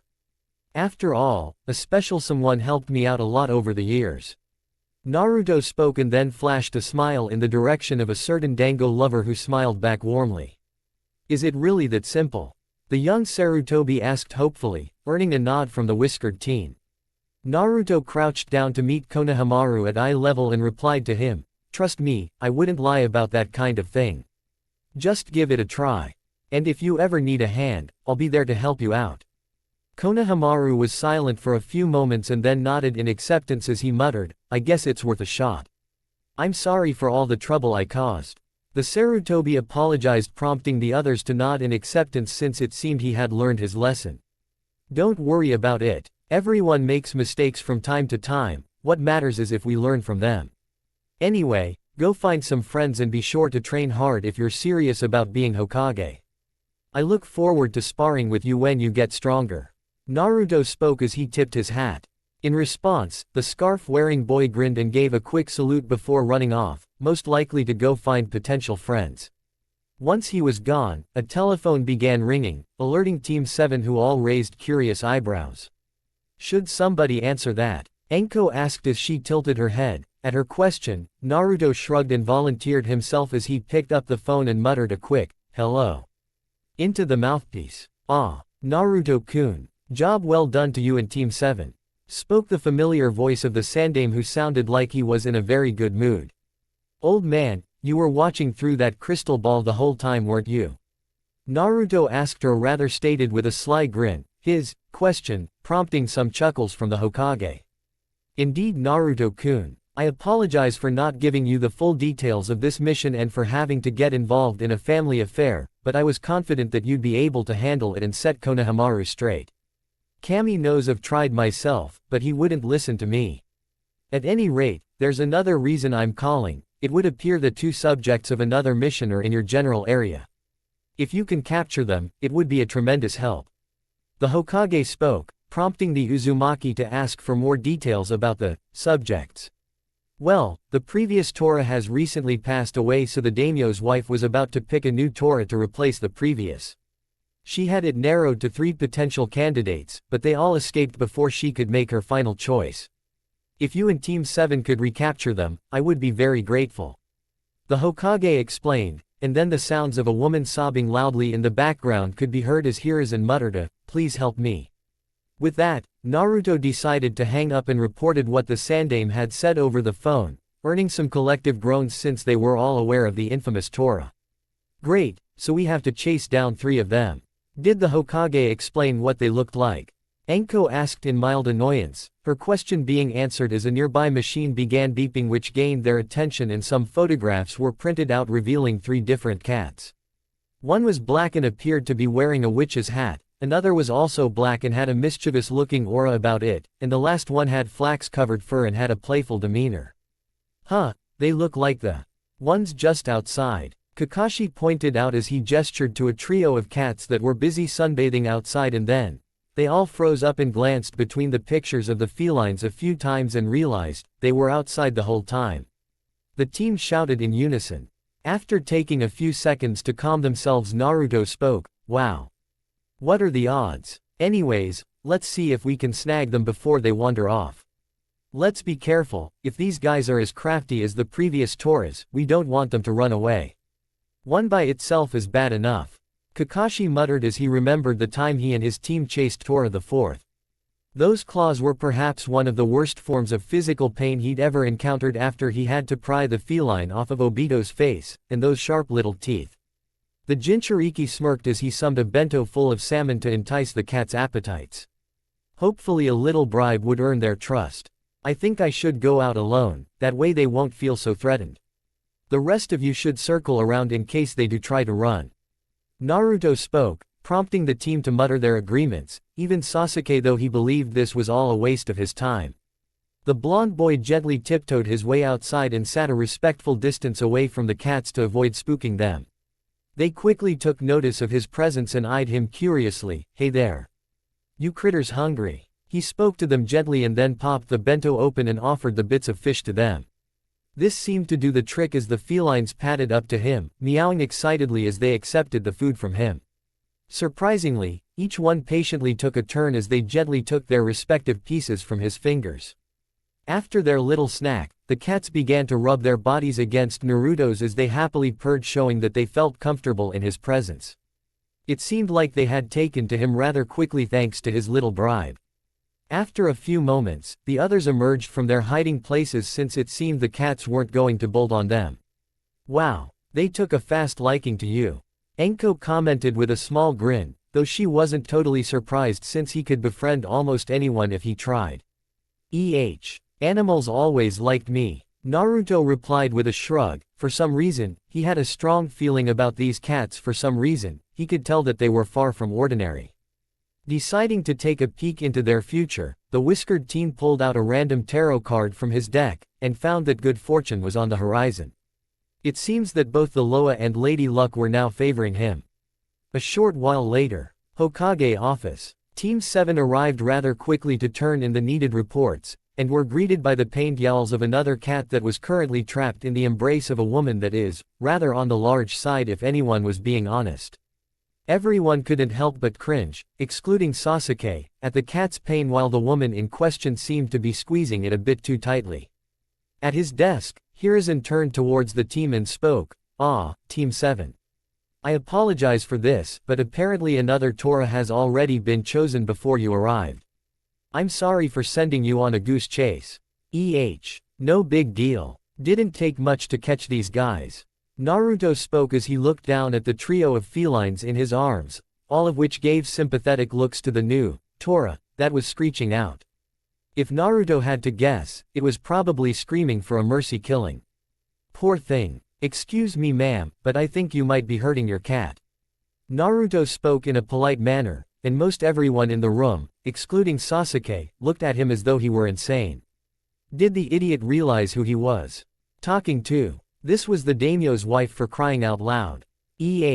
What's that you said, young man? She asked as she turned to the blonde boy in question and then took note of the cats in his arms. Oh my. A fellow cat lover. How nice to meet you. She continued to speak in a friendly manner as she admired the cats he was holding. I like all kinds of animals, and likewise ma'am. As I was saying, I can see you want to give your cat lots of love and affection, but I think you're being rather rough on the poor critter. The Jinchuriki explained patiently, with both of his senseis making cutting motions across their throats to send a signal for him to shut up. There was a pregnant pause for a few long moments as the daimyo's wife cast a few glances between the new Tora and the Uzumaki, the former crying anime tears as its soul seemed to be leaking from its mouth. Is that so? She asked, prompting the blonde to nod as he set down two of his charges and gently carried the one with flax-colored fur and then showed her how to properly hold a cat without causing it discomfort and to gently pet it. After a few moments of instruction, the daimyo's wife caught on rather quickly as her more gentle touch seemed to quickly soothe and relax the new Tora, the feline's eyes now shedding tears of relief and happiness that its suffering was over. Thank you ever so much, young man. What is your name? She asked with a warm smile. Naruto Uzumaki. Genin of Konoha, member of Team 7, lover of the fairer sex, and part-time professional asshole. The blonde spoke as he introduced himself with the Sandaime and the others staring at him with wide eyes, minus the Uchiha. Oh really? What's a professional asshole do exactly? The daimyo's wife asked since she had never heard of the term before. Oh, it basically means that I make it my job to mess with people I don't like, mainly arrogant dipshits. The whiskered teen replied while casting a glance towards the self-proclaimed elite. The daimyo's wife merely giggled as she responded, that sounds like an interesting job. I wish you luck, young Naruto. I'll be sending you a generous bonus for showing me some tips about handling a cat. With that said, she departed with a relaxed and happy Tora. Once she was gone, Anko was the first to pounce on Naruto and started shaking him about like a ragdoll. Are you insane, you little shit? That was the fucking daimyo's fucking wife. She screeched out at almost the same volume of Sakura's infamous screeches during her time as a fangirl. Yeah, so what? She didn't seem like a bad person. Just overzealous. Naruto spoke out when he slipped out of Anko's grip, since he felt like he was about to get a major case of whiplash. Don't ever do anything stupid like that again. Anko warned him with a small snarl, which seemed to send a clear message as the blonde tipped his hat to her, and in the background Sakura wondered how his hat didn't fall off when their sensei was shaking him about. So, what happens to these guys then? Kakashi asked as he pointed towards the cats that were currently surrounding Naruto and rubbing their bodies against his legs, although the one he was holding seemed to have swirls in its eyes as it meowed weakly. Hey old man, mind if I keep these cats? The Uzumaki asked, earning a dismissive shrug from the Sandaime, who replied back, I suppose it's fine since they'll be needing a good home. Appreciate it. I'll see about getting them food, bowls, collars and stuff later. Now I just need to name them. The blonde muttered to himself as he scooped up the other cats in his arms. The one wearing the witch's hat giggled as it spoke in a female voice, my name's Blair-sama. This is Yoruichi and Felix-chan. You can talk, shouted. Almost everyone in the room shouted with the exclusion of Naruto. Of course we can talk. Are talking cats really that strange? Asked the one called Yoruichi in a snarky tone as her compatriots giggled in amusement. I thought that there was something funny about you three. I sensed it almost immediately after we left, but couldn't put my finger on it. You guys are familiars. Naruto commented with a smirk as the felines purred and rubbed their heads against him. You got it. Wait till you see what we look like in our human forms. Spoke the form of Felix with a giggle and a purr, giving the Uzumaki a sly wink. A familiar? Is that some kind of special summon? Sasuke asked with a raised eyebrow, wondering if it meant that they could be potentially powerful tools if he found one of his own. After all, it should be noted that a number of big-name shinobi have summons. Like the Sannin or Hanzo the Salamander as examples. Not quite. Familiars are special animals that a ninja forms a close bond with, almost symbiotic in nature and work in tandem with their partners. Much like the Inuzuka's canine partners or the Abarame's insects. Kakashi explained as he crossed his arms. He hadn't sensed anything about the cats earlier, but then it was strongly possible that they were just really good at hiding their true nature. I see. Still, I doubt that those flea-bitten cats will do you any good, Dobi. Sasuke muttered arrogantly since he didn't see how they could be useful for a shinobi. The Uzumaki clicked his tongue and shook his head as he replied, goes to show what you know, Sasuke. In the shinobi world, you can't solve all of your problems with brute force. The blonde was certain that these cats would prove very useful to him in the future, and make great company as well. With that said and done, Team 7 departed to their respective homes, with Naruto tagging along with Anko since his apartment was still being renovated. He would also need to see about making certain arrangements to find potential souls to feed to the Loa. After all, they could only be patient for so long before they hungered for more. Thank for listening. Do hope you enjoy. If you guy enjoyed, if you want new fanfiction video, like, subscribe and comment down below and turn on the bell notifications, and also check out the other videos that have created and enjoy. See you in the next video. Peace.